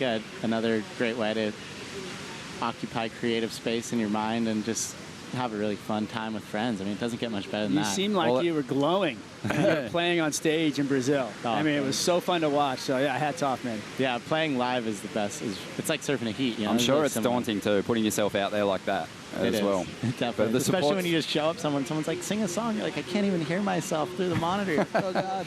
Mate, it's really fun. Congratulations. And the cover album, fantastic shot. Although, with the title, I was kind of wondering, because it's called Connor Coffin and Friends, and it's a shot of you sitting on a table by yourself. I was wondering where your friends were. Well, when you have as much time to do stuff between events as we do, I think we kind of got pressed for a few things. And I actually wanted to get some more friends together for that, but it kind of ran out of time and hard to get everyone. And he does it's amazing how hard it is to get people in a room. Well, your shadow, he's not in the room with us, but your filmer, Ryan Perry's often with you. I was surprised he didn't crack the cover, to be honest. Oh, man, I wanted to do him. He's a rapper. After a few beers. Well, that's the follow-up album. Get him there, yeah. But no, Perry's the man. It's so fun to have him at all these events, and just keeps it fun, keeps a little bit of home. And my brother too is supposed to be here and didn't make it. And I got Mike Walters from CI cruising with me, shaped some boards, and now he's on vacay and cheerleader mode. So all about the entourage. Of course, this event, you know, you will win it. We've got you here on the set. But who are going to be the major threats, you think, out here at Karamas? Yeah, it's funny because Karamas, I mean, it really depends on the waves we get and kind of where your heat falls, I think, as far as that goes. It being a great airwave sometimes, like Felipe and, you know, Jordy, it's looking really sharp. And then not to discount the backside guys like Medina and Italo, you know, they're always lethal on the backside. And Wilco and Owen, backside too. Owen's tube riding's amazing. So, yeah, just the tour, the depth of talent on tour these days it's so hard to be like, that guy's going to win the event. And I think that makes it really exciting. Well, it has been fantastic having you here on the show to help call these heats and also get some great perspectives on just being a competitor at this level in your third year on the championship tour. Congratulations on the win at Sunset, by the way, too. A huge victory for your breakthrough win. Thank you. As we see things unfolding here, we've got Juan Daru up, just working this one over. A minute and a half to go. Needs a big number, an 8.43. Certainly has the kind of moves that can take him into the excellent range, but unsure if this wave is going to have the fireworks to really just steal a spotlight from Jordy Smith, who's been on a tear, Connor. Yeah, that was unfortunate for Juan because it was actually a pretty good wave. He just couldn't quite get in the right spot at the right time on a few of those maneuvers. It was still a well-surfed wave, but you could see a lot of bump and a lot of tricky sections out there right now, and Jordy definitely manhandled those. A little late to the party. You can see him kind of playing catch-up this whole wave, except for that one, probably the best turn of... This turn wasn't bad, but see, he came up under it instead of into it. And the rest of the wave didn't really offer up crazy scoring potential for him. And a little late to the party. Unfortunate for him. He's been surfing so well, too. I love watching him commit to the lip. Yeah, Joanne is not scared of the gnarliest roofline floater you have ever seen. Here goes Jordy. That's what it looks like when I try and air most of the time. So I think he was trying to backflip right there. You're talking it down. You're talking it down big time. But just under 30 seconds to go here. I just like when Jordy gets into this kind of showman role. I think that's when he's at his most dangerous. You mentioned it, Strider, when he's kind of got that kind of that cocky sort of approach to his heat surfing. That's when he, more often than not, goes on to get himself a W. Yeah, you get to see the commitment come out of him, and it's an interesting thing. We saw it at the Wave Ranch, you know, when the pressure builds up, he actually really pulls it in, and he loves it, and that commitment is amazing. I have to say, I think I saw a social media post about your mom and dad having another anniversary. Good commitment there. Oh, yeah. They've been married since they were later 20s, mid-20s, no, early 20s, mid-20s. But they've been dating since high school. It's so awesome. Since 16, I think. That's committed. A couple little breakups in there, but no, they're amazing. I've missed them a lot. So how do you guys, if you're watching? Well, Connor, it's been great to have you in here to help us call this heat for Jordy Smith. A victory for him. He's on to round 3, and we got more round 1 action coming your way in just a moment.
You are watching the opening day of competition of the Corona Bali Protected Stop 5 of the World Surf League Championship Tour. Flying through this opening round of competition. The women got called off first thing in the morning. All about the top 34 taking on the lineup today. 34 surfers full-time on tour, compete at every stop around the world. 11 stops, finishing at the Bonsai Pipeline at the end of the year to accomplish a world title. You have 2 throwaway events. In a championship tour draw, you actually have 36 names. There's always 2 extra spots for wild cards. And this event, we have a few more with a couple of injuries. But still, you get a nice balance of world-class surfing from all around the world. This one has Mendez, Colapinto, and Ace Bucket. Potts. Oh. Jesse Mendez got a big start. Yeah, well, I'll tell you what, what's happened so far is, well, the tube rides are not on offer, but some crazy maneuvers are. We saw Jordy Smith absolutely lighting it up in that last heat, and Jesse Mendez feeding off that kind of energy, realizing, you know what, the judges are wanting to see big maneuvers, put his body and board on the line, and unfortunately the board came out second best. So Jesse, a quick board change on wave number 1. Look at that, absolutely clean in half. So this wave does pack a bit of a punch, Joe, and that one right there just like a toothpick, snapping that board clean in half. Looked like Rodriguez, rookie on tour, on the caddy responsibilities for Jesse Mendez. So first wave, never plan on that happening. You usually have your favorite board in the water to start a heat, and hopefully he's got a healthy backup board to get the same kind of feeling. Mendez from Guarujá, Sao Paulo, Brazil. Guarujá, famous for having a world champ named Adriano de Souza.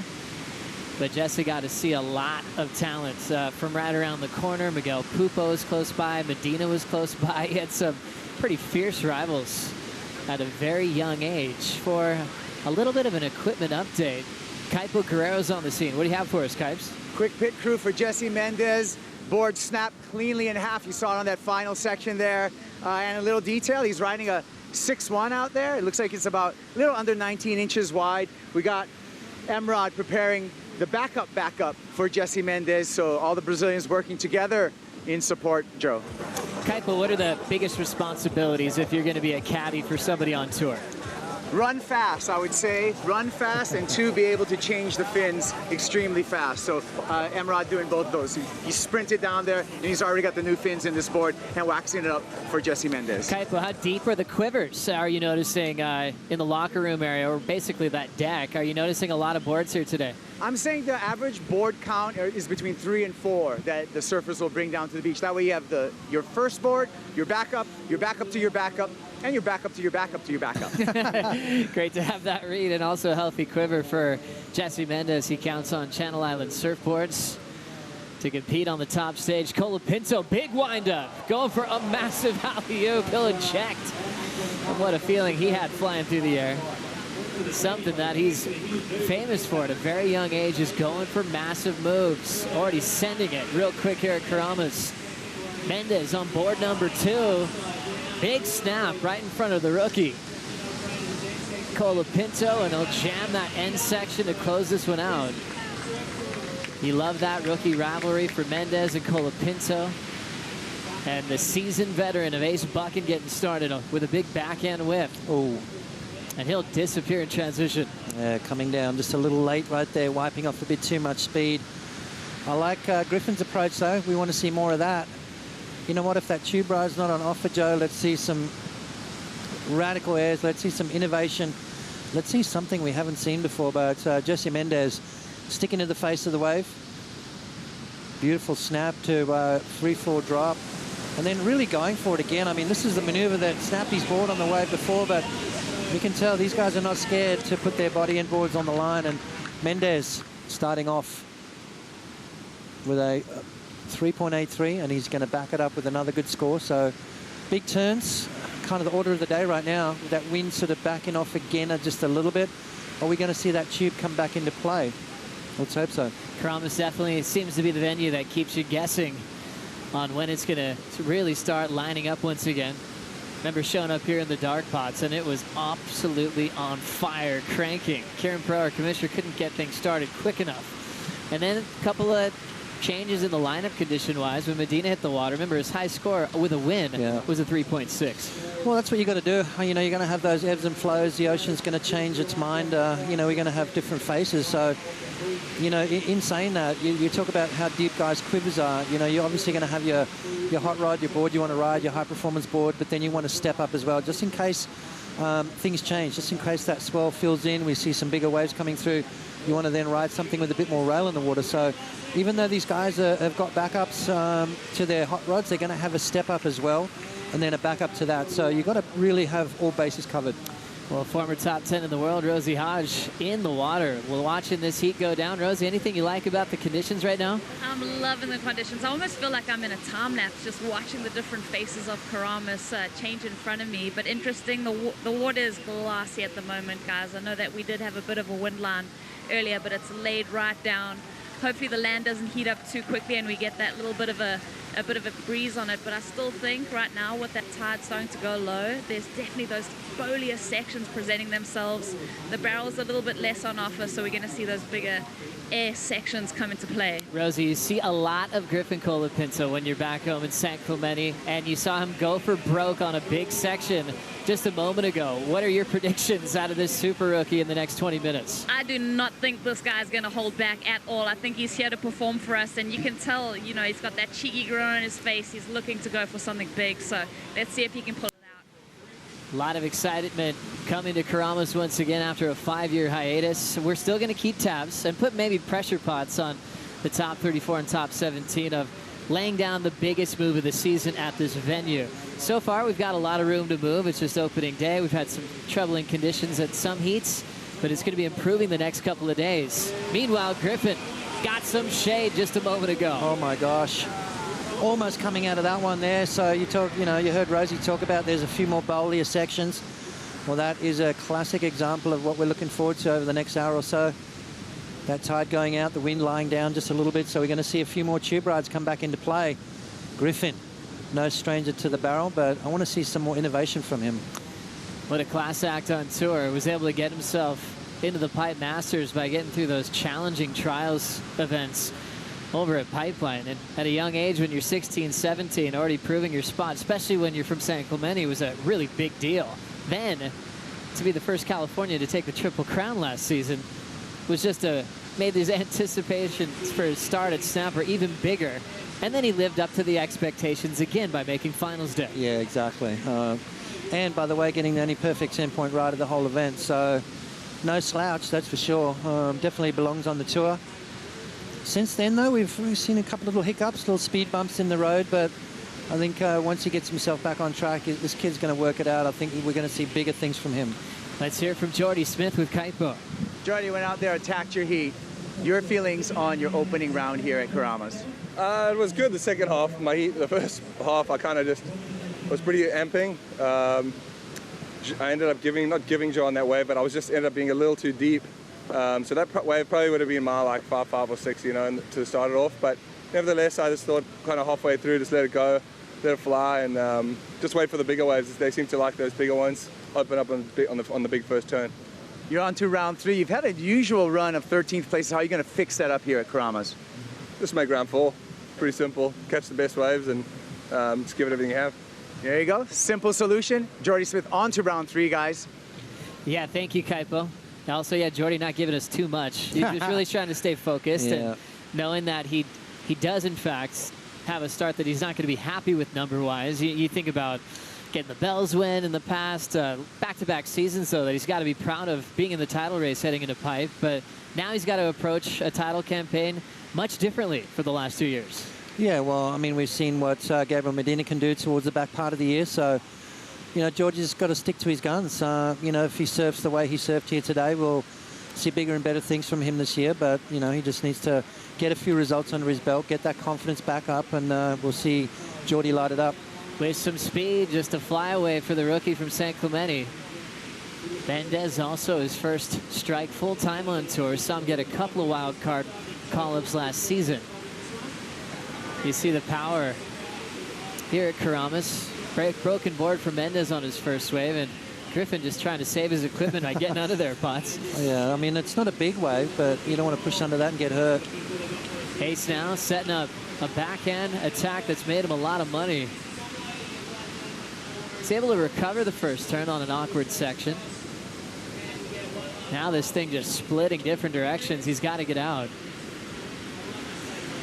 And that inside section, it's a very interesting part of the wave, isn't it? It's a risk versus reward. You know, you look at crazy endings to waves like Margaret River main break, for example. Do you really go for it? How many points do you need on your wave? You know, and it's a difference between that 6 and a 6.5, which could be the difference between winning and losing. So you got to really connect. And you can see Ace Buchan weighing it up right now, looking at it, deciding, and he goes, you know what? I don't really need it right now with 17.5 minutes to go, and decides to kick out of that. So bit of a slow start for Ace, but you can see starting to wind it up. And yes, that backhand has made him a few bucks in his career. Especially at the start of the season. Making the final against Julian Wilson. Kicked off the year #2 in the world. And I've always been interested with when Ace has a huge result, makes the podium. You know, last year it was at Saquarema de Souza. Major win at Tahiti. And when he talks about those big moments, sometimes you think about a guy that's got a couple of wins over a long career. It might just be all emotion and just staying in the moment, but he's always thinking about the title race. It seems like this runner-up finish, especially this year to Julian, all he talked about was how badly he wanted the yellow jersey. Yeah. And so you can kind of get an insight of his headspace. Even if he's outside the top 10, he's fighting for a world title, and that's how he prepares. Well, I think you have to have that headspace. I think you have to have that frame of mind. Otherwise, forget about it. I mean, you come on the world tour, you make it on the big leagues, and, you know, you don't want to just be the guy that's making up the numbers. You know, you want to go for that world title. And I think when you throw it out there, and actually put a little bit of pressure on yourself, you'll be surprised what you can do. You know, all these guys are here for a reason. All of these guys, in my eyes, have the ability to win a world title. The difference is the headspace of certain guys take them all the way. And I think Ace has that headspace, and, you know, maybe a few things missing here and there, but I mean, he's definitely a one to watch. He's definitely, you know, one of the smarter guys on tour and a force to be reckoned with. It really does feel that Ace, after over a decade on tour, is doing his best surfing now. Well, he's maturing like a fine red wine, you know, as we like to say. But, you know, he's kept himself fit and healthy, injury-free, which is really key. You know, and I think a couple more good results. If he can crack a win this year, I think that'll do wonders for his confidence, as it would any other competitor, you know.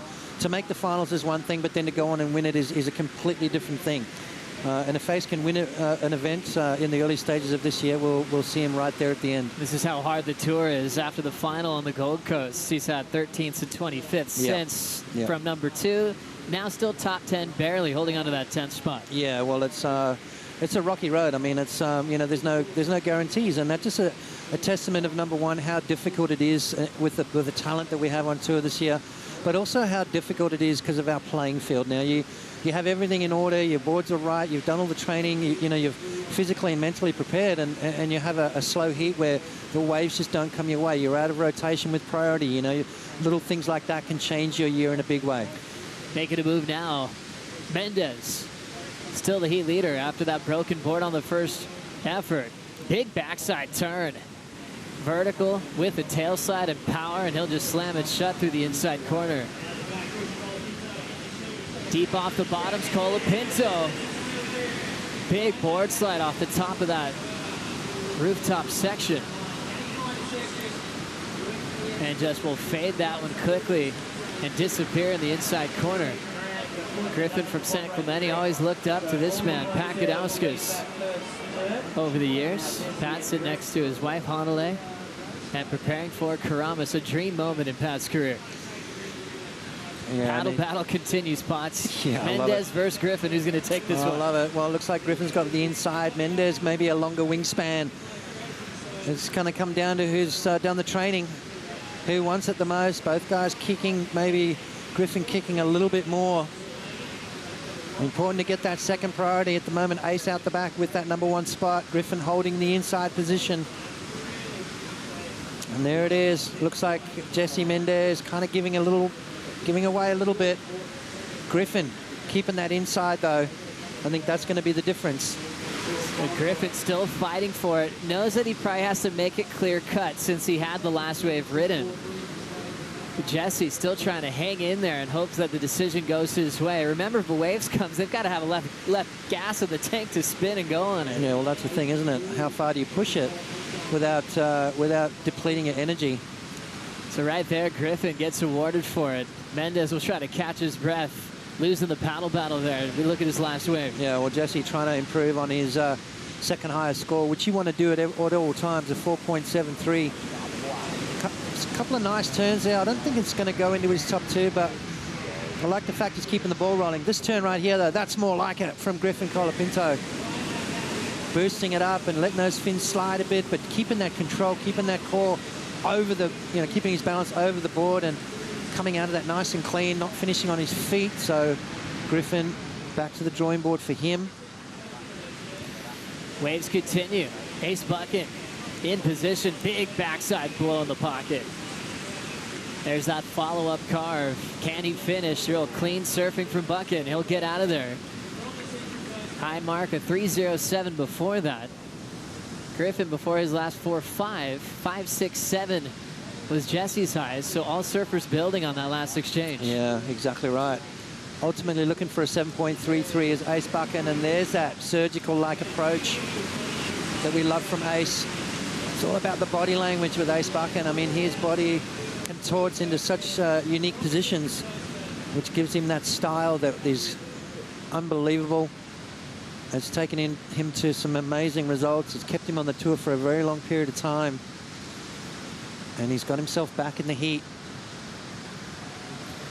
So right there, Ace Bucket turning in his best of 5.43. Mendez still out in front as opening gate continues here at Karamas. Preparing it coming up next. Runner-up at this event back in 2013, Michelle Perez. We'll be right back.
Welcome back to the Corona Bali Protected. Airbnb and the WSL have partnered up where you can have the WSL experience on Airbnb, where you can have surf coaching, learn to surf, surf guides, as well as VIP access to events like here at the Bali Pro. Just visit airbnb.com/surfing for more information and book your trip. Thank you so much, Kaipo. So great to get the insight on a beautiful partnership with the World Surf League and Airbnb. It just makes so much sense. We're always constantly traveling, looking for perfect waves, and now it's like a network where you can get involved with some of the best shapers in the world and maybe even have a front row seat to watch the world's best compete on tour. It doesn't get any better than that, Joe. That's for sure. Great to see that unfold, but now 9:25 on the clock. Colapinto, we just see on your screen, has gotten himself a lead change. So we'll get caught up in just a moment. 6.57 for the effort. The rookie proving that he is still worthy of taking down the world's best. This is what happened during the break. Yeah, nice little backdoor barrel from Griffin as he comes flying out and into that nice swooping cutback and just over-rotates just a little bit. I think he was expecting the board just to really release. Comes out nice and clean. Let's have a look at his body language here as he comes into that right there, try to kick it and almost waited for that board to slide a bit, but the fins grabbed and he went down. Ace now looking to answer back. High line top turn carve. Carves again down the line. Backhand float, sits on the roof for the finish. Ace trying to get rid of a 3.07. Fighting for the 5.65 for the lead change. Yeah, well, this is a close heat, Joe. I mean, this could go either way. Jesse Mendez down in the second spot needs a 5.41. Ace only needs a 5.65. Let's have a look at this wave here from Ace Buchan. Turns right there, gets caught, but just the ability to pull the board back over the lip. Nice carve in the pocket and then up and over the lip there. Nice little foam flying floater. So Ace Buchan starting to build momentum, starting to look a lot more confident than he did at the beginning of this heat. Ace Buchan fighting for his spot in the title race, kicking off the year 2 in the world, down to 10th and battling with 2 ferocious rookies on tour. Mendez wants to get a bit of the spotlight. Colapinto really got to feel it on the Gold Coast. Now Carmichael's the hot name coming off his first major final of his career. And I got to add, you're picking the Rookie of the Year race to start, Potts. You got to be feeling pretty good about that. Yeah, exactly. I mean, it was just a matter of time for Wade to get those results. You know, he's such a hard worker. He makes very few mistakes. He's a wave magnet as well, which means he's always on the good ones. He had a little bit of luck go his way, though. Jeremy Flores gifted him a wave towards the end of the heat. Jeremy had him against the ropes, let a wave go. Jeremy's going to hate me talking about this, but, you know, it's a fact. And, you know, absolutely, Wade took that for, he didn't take that for granted. He went on to post his best result yet. Looking at the 7-minute mark, there's 3 guys in the lineup as we check out the takeoff zone. What are your options here, Potts? Well, I think where they are is probably the best spot. I think the smaller it gets, the more maybe further inside you can go towards your right. The bigger it gets, obviously, you've got to go more towards your left. So these guys opting to sit right in the middle. Why? Because if a bigger set comes, they can then dash to the left and get the shoulder side of it. And if it's a smaller one, obviously dash to your right and get those little inside bowls. So you want to position yourself right dead smack in the middle, which is exactly what they're doing. It's amazing when you see waves come in here at Kramas too. There's a certain type of wave that they're looking for, the one that you can get the most barreled on. How easy is it to find it, though, in the pack? Well, it's not easy at all. I mean, you heard Joel talk about it. Guys come here expecting to put down clips every time they paddle out. It's a tricky lineup, you know, and then you've got to find the right wave, and then you've got to slow yourself down and make sure you ride it accordingly. So it's not an easy thing to do. It may seem like fun. I mean, it's definitely one of the more high-performance waves on tour, but in saying that, you've got to find it, you've got to ride it, you've got to complete it. And to do that all in 30 minutes is a difficult thing. That's right. And a good wave always starts with, well, taking off, getting through a heavy drop. If it's straight into the barrel, that's what these guys are trying to do. And then line up maybe the biggest section on tour when you come flying out with a lot of speed. Late decision for Ace to take this wave. And just ends up getting hung up on the very first section. I loved how casually he played it with Griffin. Pretended he didn't want it. Ends up going down. Mendez. Big blast on his back then. Stretched out, float, can't get the landing. Tough one there. Now Griffin left alone. Big section. Drifts it vertically. Throws it up off the top again. He recovers and bull. Big full rotation punt. Colapinto locks in one of the maneuvers of the day. Wow, that was a difficult wave to ride. You could tell Griffin wanted to do something special that entire wave. And he wanted to go to air on the first maneuver. It didn't let him, so he pulled back. Really good there to control that emotion. Once you take off on a wave, you've got an idea of what you want to do. And Griffin knew he wanted to go to the air on that wave at some stage, but he had to hold back. You can see right here, almost was going for it. No, pull back.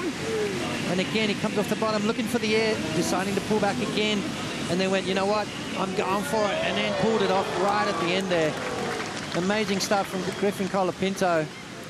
Let's have a look at the rotation. Kind of touched the rail just a little bit. Wow, landing with a super wide stance. I mean, the flexibility you got to have to pull that off. And only a young body could do that, I'm going to tell you right now. That seems to be the biggest role of progression, being able to land in the flats, in flat water, and pulling it. This was Mendez. Yeah, watch this. This is a close right here.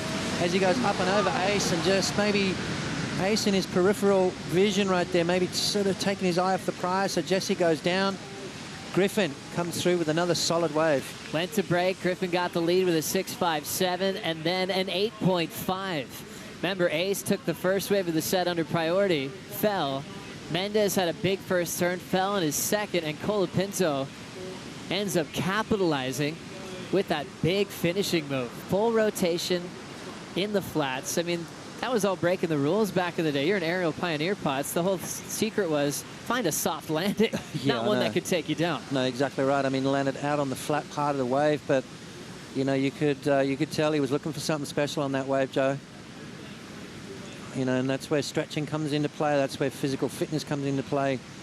I mean, those maneuvers can really end your career or put you back on the sideline for a few events at least.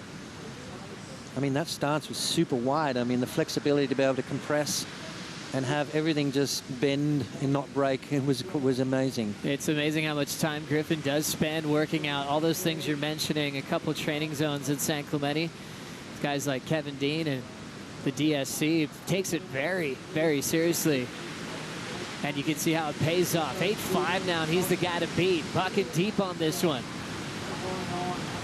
Carve that sends him a little bit out of control again. We've seen him come off the top in an awkward fashion a few times. Stalling on the takeoff is Mendez. Pulls up high to get the exit. Lip line takes him down.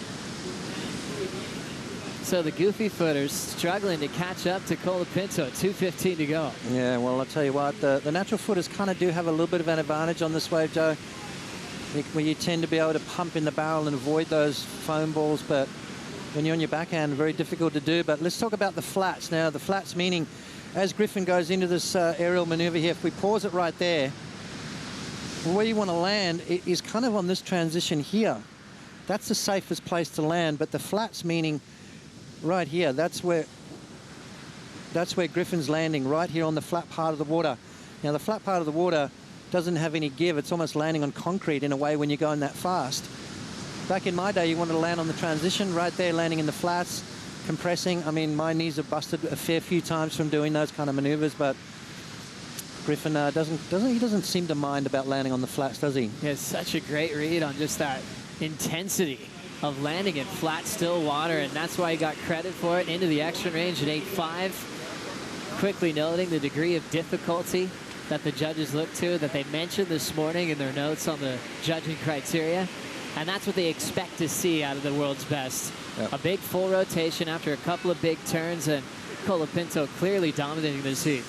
Yeah, absolutely. A great score from Griffin, and you know, I reckon it could have gone almost higher had he really sort of focused on those other turns as well, because you could tell he was looking for that aerial maneuver. I think if he had concentrated on each turn individually, connected a bit more with those outside maneuvers, we could have seen that going a lot higher. Griffin's feeling it. Big wind up. He'll throw those fins towards the beach. Another tough transition that he makes look oh so easy. Fin throw reverse just to call it a heat. Remember, his low score already is 6.57. He's not too worried about improving on it. He's feeling solid, and he'll be flying into round 3 action. Yeah, I mean, you know what? It's good to see him with a bit more confidence back. That smile is back on his face. I mean, this was a difficult one. Feet really detached from the board. And that was all feel right there. I mean, he had no idea where he was going to land, but he kind of did because of how many times he's done it. His completion rate is super high. And that smile is back. So that's a danger sign for his opponents.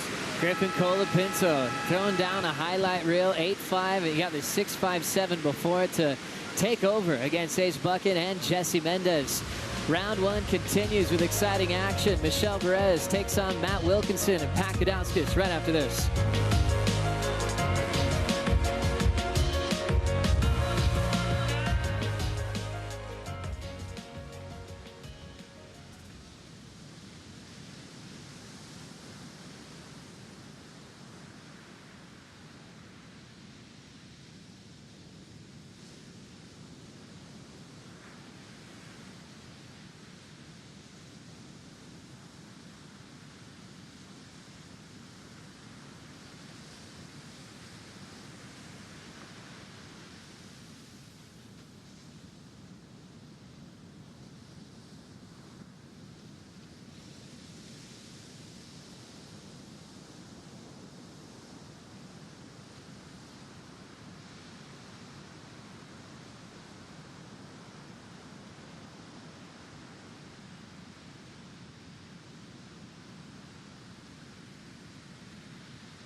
Welcome back to Karamas on opening day of competition.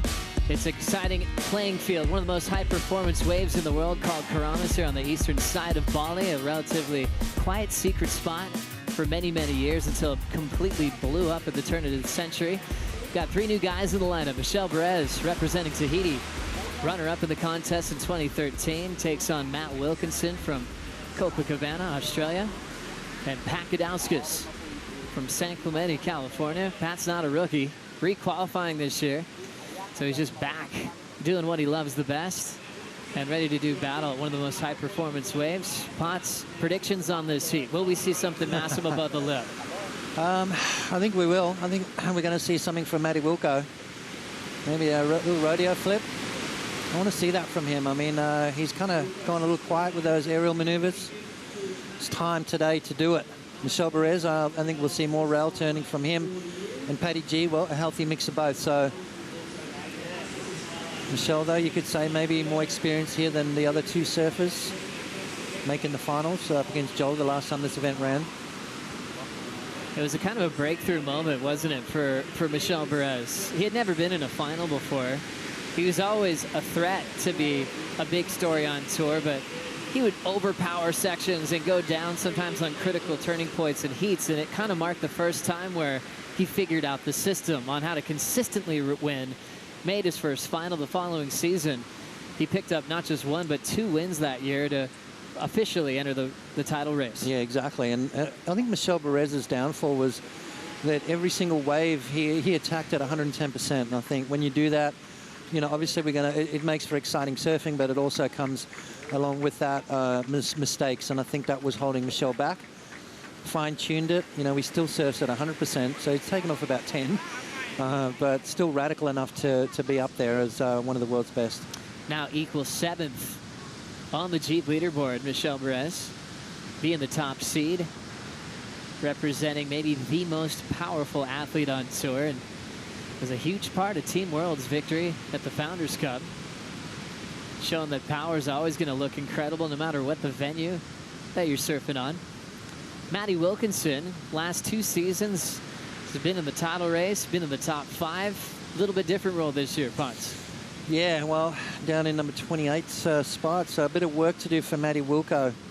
But you know what, you got to learn how to sort of put together a year. If it starts slow, you know, kind of like a Gabriel Medina sort of style approach where things haven't gone your way at the beginning of the year, we'll come back strong through the middle part, get your year kick-started at some stage and put yourself back in that world title race. So Matty Wilco working all that kind of stuff out right now. Pat Gadauskas had some special memories at the beginning of the year, especially at Bells Beach. Got to have a great clash with Mick Fanning. I know that he meant a lot to Pat and Mick, and he was definitely one of the guys to beat in that event. He was. You know, he looked sharp, he looked good, he looked confident, and he had that sense of belonging. You know, he said, well, you know, feeling like, hey, I can do this. This is where I belong right now. Things will get started with Michel Perez. Power gouge right in the guts of the pocket. Searching for a second turn. It's an aggressive whip on the open face, and he'll just step on the inside corner. He'll fall on that one. There's that wind up, and he'll just let go everything. What a feeling for a powerful guy like Michel. He probably can't hold back on any section out here. No, exactly right. And, you know, would you rather do airs like Griffin or hacks like this man right here? Let's have a look. First turn, I mean, just vicious intent. Kind of got mixed up a little bit right there, and then again just hacking into it, destroying that wave. It's on the way to hospital right now, that wave, because it absolutely got torn to pieces. But Michel Perez, I mean, that's the kind of attack that we love. Really fun to watch. So we'll see Michel take the lead, and let's hear from the all-star rookie from San Clemente, Griffin Colapintos with Kaipo. Yeah, thank you, Joe. Griffin, you know, you had to chip away at it at the beginning of that heat. Not a lot of opportunity before you found, you know, those couple of scoring waves. What was going on? Yeah, at first, the first 15 minutes, I just kept getting closeouts and not very good ones. And the other boys had got a couple, and then I found the barrel, and then I got in a little rhythm after that. Well, after that, you had the lead. Did that free you up just to go high risk? Because then it was showtime for Colapinto. Yeah, I mean, I've been waiting for that 8.5 all year. That's like the wave I wanted to be on tour, because there hasn't been that much opportunity to do stuff like that, and just to have that, it's amazing. And I love this place. Does it give you confidence to be able to just stomp big airs, big full rotations like that? Yeah, definitely. I mean, I don't want to peak too early, but so I'm glad they gave me 8.5 and leave some room. Well, Surf Griffin, look forward to seeing you in round 3. Yeah, I just want to give a shout out to all my friends at home watching, my dad and my brother and everyone, and then thanks to Snake for coaching me, my trainer Rai, been helping me a lot, and Tai Buddha, the legend over here. We've been having fun at the lawn in Canggu. It's been epic. There you go, the Colapinto support squad, and congratulations to everyone back home at San Clemente as well, guys. Big round 1 win for Griffin Colapinto. He's feeling it. And he's happy that the judges left some room, because it sounds like he's got bigger things in store in the later rounds of competition. Colapinto, remember that semifinal start at the beginning of the year meant he kicked off the year number 3 in the world. He's since just barely slid out of the top 10. But with a wave like this, really suiting him well, we're expecting him to make finals day. Yeah, well, you know, obviously made it quite clear he's looking forward to this stop on the tour. Why? Because, well, it's a high-performance wave.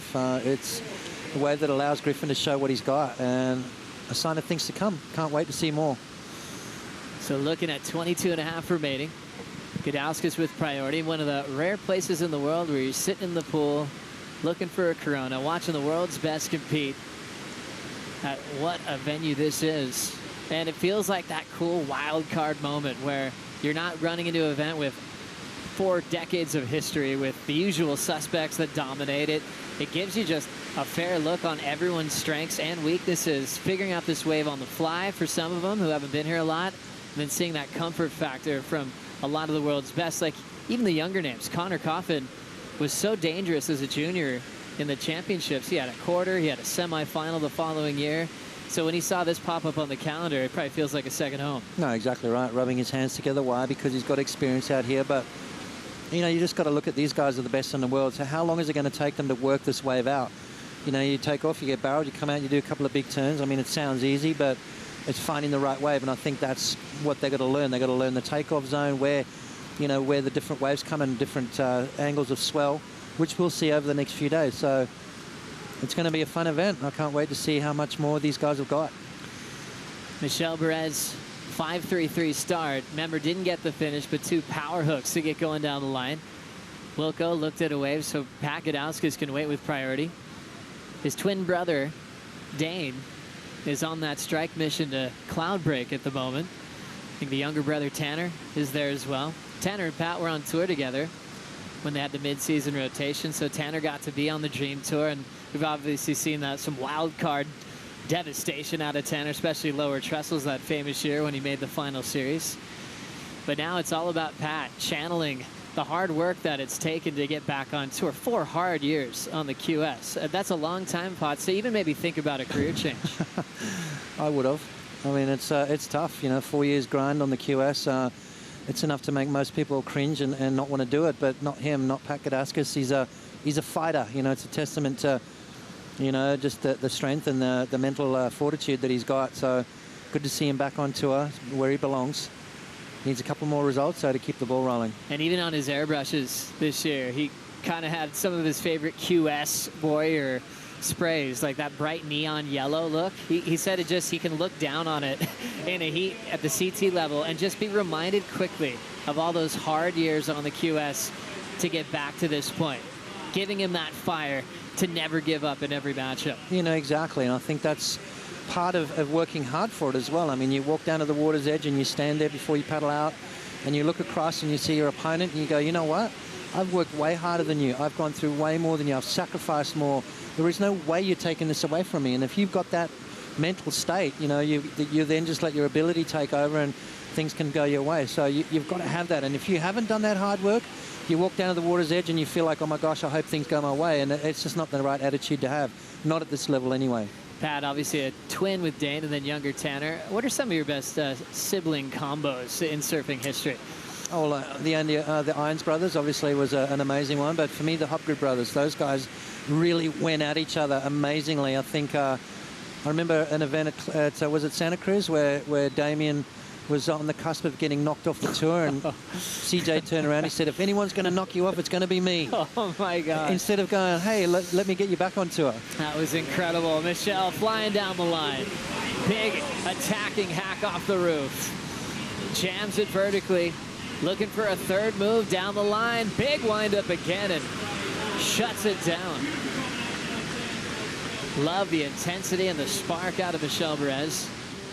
One of those surfers that committed to the Firewire technology a long time ago. Oftentimes teamed up with John Peisel's Models and Designs. Took him to his first couple of victories, and they're looking sharp today. Yeah, absolutely. Look how light he looks on his feet, and yet powerful. I mean, just in attack mode, isn't he? This guy just has no regard for the wave whatsoever. Just twisting and carving his way through the inside. What's the speed that he goes into this and the confidence that he has? Just to know that that board's going to be under his feet, and again, just lighting that wave up. So Michelle Perez looking strong. 3 solid turns, all different, which is that variety that the judges are looking for. But then the speed, power, and flow that this man possesses is second to none. Love that rhythm from Perez. Always flexing that power game. Building on his scoreline once again, now to a 12.16 total. Came close to his first major win at Karamas. He had to wait another season for that. But he is in a really solid position on the Jeep leaderboard. Equals 7th with the rookie Michael Rodriguez and also Owen Wright. Owen looked really good this morning, yeah, recovering quickly from a round 2 loss in Rio. Absolutely, and what a different look on the top 10 at the moment. I mean, it's where's the usual suspects? There's hardly any of them there, right? Here we go, Patty G. Now looking at Pat. Climbing maneuver to get around into the open face. Roundhouse cutback, and he's got to sneak out, so Pat decided he had to go get his first wave. Wilco behind him. Nice clean backhand snap. Jams one off the top. And that inside corner just sucking out, so he'll avoid that one there. Certain parts of the reef get pretty shallow. Wilco opted to save his equipment there. Yeah, I think he had second thoughts right there. And I guarantee you he's saying to himself, I should have gone for that. I should have committed to that last maneuver. It could have really been the difference in a good score or a great score. Let's have a look. Beautiful backhand bottom turn into that nice carve. Missed that section, but then connected nicely. And then weighing up his options and deciding to get out. Maybe should have just done that real under the lip style hook. Patty G just throws it up through. You can see that wind starting to affect the face of the wave a little bit, starting to crumble, making these waves a lot trickier to ride. Patty G, though, powering through and also decides to kick through the back of that one. So the wind's starting to come into play, Joe. Conditions a little trickier. Interesting to see how these guys change up their approach on the wave. Pat's always been one of those entertainers on tour. Before he fell off tour, he had 4 solid years competing. And my favorite element was his spontaneity, and also variety with airs. I think sometimes for aerial pioneers like yourself, when you see someone do a nice clean frontside air, even no rotation, you get on your feet and really applaud because of the difficulty factor of really going for a clean frontside air with no rotation. Pat's been a big fan of those as well for a very long time. Yeah, absolutely. I mean, it's you talk to everyone that's doing airs in the modern era, and they always say that's the most difficult one to do. I mean, we had no idea that the rotation in the air would have made things easier. Had we known that back then, we would have probably done it. But, those big, clean, straight hand, just frontside clean airs are difficult because when you hit the lip, your body naturally wants to rotate. And with that goes your board. So it made things tricky. And I love it when you see a guy in complete control through the air like that. It's difficult to control the body. A lot of athletic ability, a lot of gymnastic style ability to control that in mid-flight. More waves on the way. Wilco taking a look now, holding back. Michelle still with the lead out front. First wave in for Gudauskas, 417. Wilco's last, remember the big 2-turn combo. Without that finish, a 477. Here goes Michelle.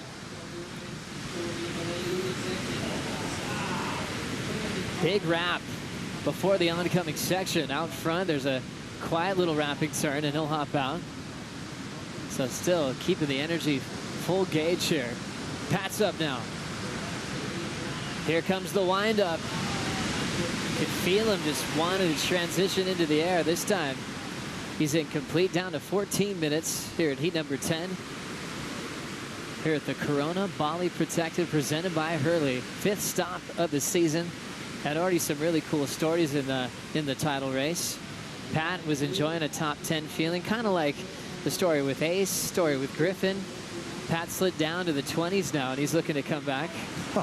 How'd you like Michelle's first turn? Oh my gosh, I'd pay good money to be able to do those turns, let me tell you, but Michelle there kicking out. I don't think that's going to go into his top 2, needing to improve on a 5.33. Perez looking solid, holding down that #1 spot at the moment. Remember, that #1 spot takes you straight to round 3 and avoids that sudden death second round. Action continues here at Karama's right after this.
What was the question? Sorry. Restart. I remember Pops, his whole slogan was, school's #1, surfing just for fun, so stay in school. I'd be sick to be in a band. I would definitely want to be playing the keys in the band, the Stony Keymaster. I love beer and I love coffee. Coffee is just, damn, it's good. Coffee is like a beer in the morning. I get to have something to look forward to, like go train, and then I have just the best cup of coffee, and I'm like, that feels good. It was a Nelson Mandela quote. It always seems impossible until it's done. And that's punk rock. I would be a frigate bird. I see it everywhere, and it's the sickest animal of all time. Every time I need a score or needed a wave, this like little frigate bird would like show up, and then the wave would come, and I'd just get a score. Full spirit animal. It's the best thing in the world. It's like floating on a magic carpet. Pakadauskas, one of the coolest guys to hang out with behind the scenes, and there's a clear reason why. And now up now, enjoying his job here at Karama's, one of the best surfers in the world from San Clemente. Coming off the roof with a solid snap, recovers off the bottom. Another front side wrap in the pocket. Trying to clean up this inside corner. And Patty Goodang gets out of there. Looking to really fight back in this heat. Needs something into the 7 range to really fight against Michelle Perez for a spot straight into round 3. Yeah, needs some big scores. Needs to get the ball rolling too, because time is ticking away. Let's have a look here. Just trying to get some sort of momentum happening. A couple of 4s at the moment. Nice turn there, just a little bit off balance. Again, just a nice turn, but just needs that flow. Needs to find that flow if he's going to try and combat that energy that Michelle Perez has at the moment. It's a 4.17 and a 4.40 for Pat Gadauskas. Matty Wilco kind of been a bit quiet, just a 4.77 and no real backup at the moment. Michelle Perez with a couple of solid scores. 6.83 is the pick of the bunch at the moment. So the boys, Patty G and Matty Wilco, looking for solid scores in that 7-point range.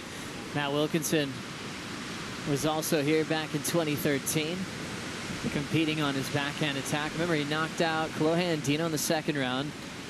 Ended up going down in the 3rd round of competition.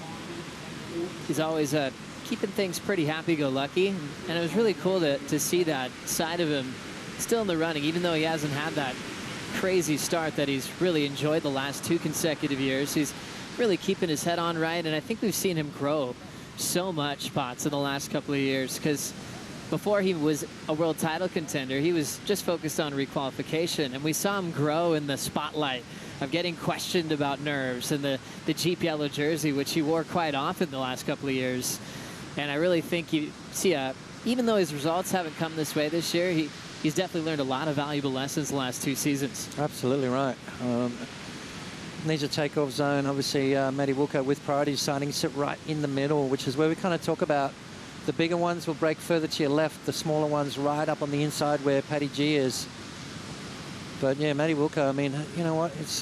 You never stop learning in the sport of surfing. I mean, you finish your career and you think to yourself, well, there's so much more I could have learned, and you still do. Once you retire from the competitive scene, you still paddle out and surf, and you still continue to learn about yourself, about the ocean, about your limits, you know, what drives you, you know, all the negative thoughts that go through your mind at certain times and that contribute to you know, decisions that you make. So it's one of those sports. A learning curve is a never-ending learning curve. So you check out the beautiful black sand beach here at Karamas on the east side of Bali. Great to be back at Karamas once again. And we talked about secret spots, as this one was relatively quiet for a while. And Potts, I believe you were on one of the first, maybe the first boat trip, discovering what the Mentawais were all about as well. Yep. Who were you with on that trip, and when was it? Well, it was around 1990, and it was with a good friend Tom Carroll and Madman Ross Clark-Jones and a few of the local Newport crew, Stuart Cadden and boys. And yeah, we were pretty much one of the first boats to pretty much go up there and surf all these spots. It was amazing. It was an expedition. We lost our generator on the second day, so we had no refrigeration for about 12 days. So warm beer and well, we had to catch fish and eat rice. So it was one of those trips where it wasn't 5-star, let me tell you, by any means, but the waves made up for it. We didn't surf anything under 6 foot the whole time we were out there. It's discovering, you know, places like macaronis and telescopes and rifle range and all those spots. It was incredible. And what was the deal? Don't tell anybody? Don't tell anybody. And there was one guy on the boat. Oh, no. And he was the villain. And he was never allowed back. Really?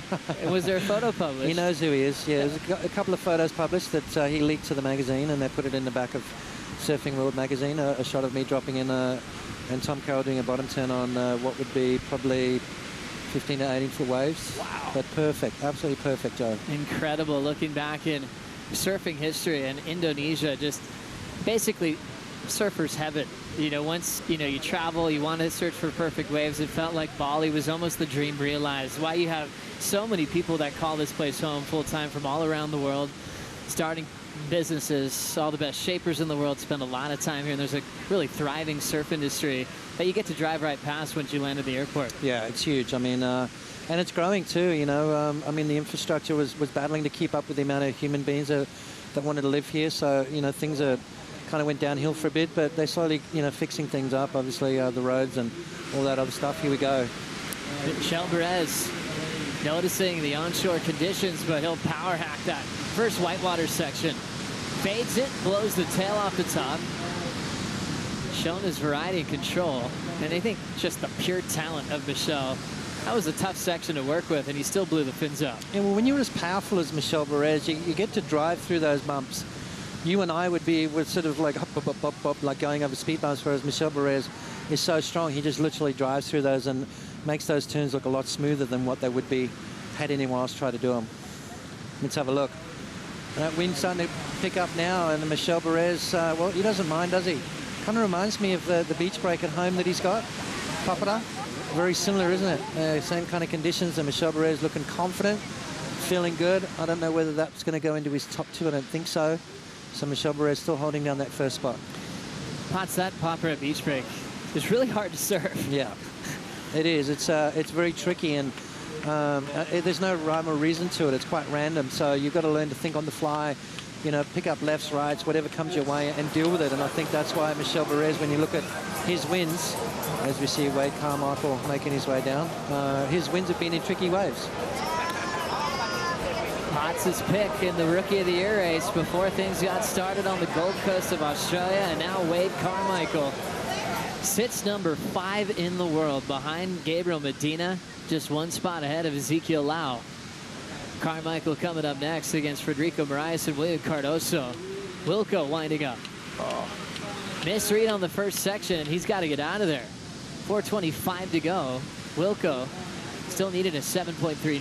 You know, it's that classic example of the bump and lump on the face of the wave, which threw Matty Wilco off. His timing went out the window, and you know, mistimed that bottom turn, as opposed to Michel Perez, who had the ability to drive through that chop and didn't really seem to hinder anything. So it's going to become more and more difficult as this afternoon progresses. Wade Carmichael, another big, strong kid that will be able to handle this lump and bump. You know, there's no frills with him. There's no mucking around in between maneuvers, which I like.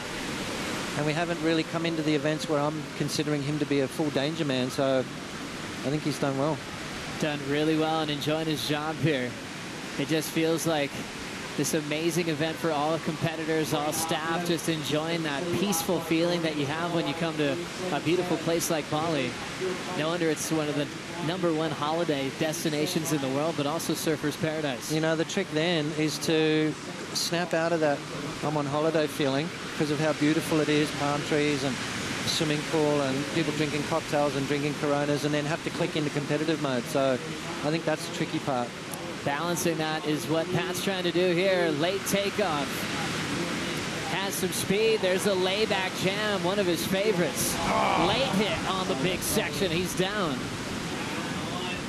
Pat G, he knew he needed a monster of a turn on that second effort.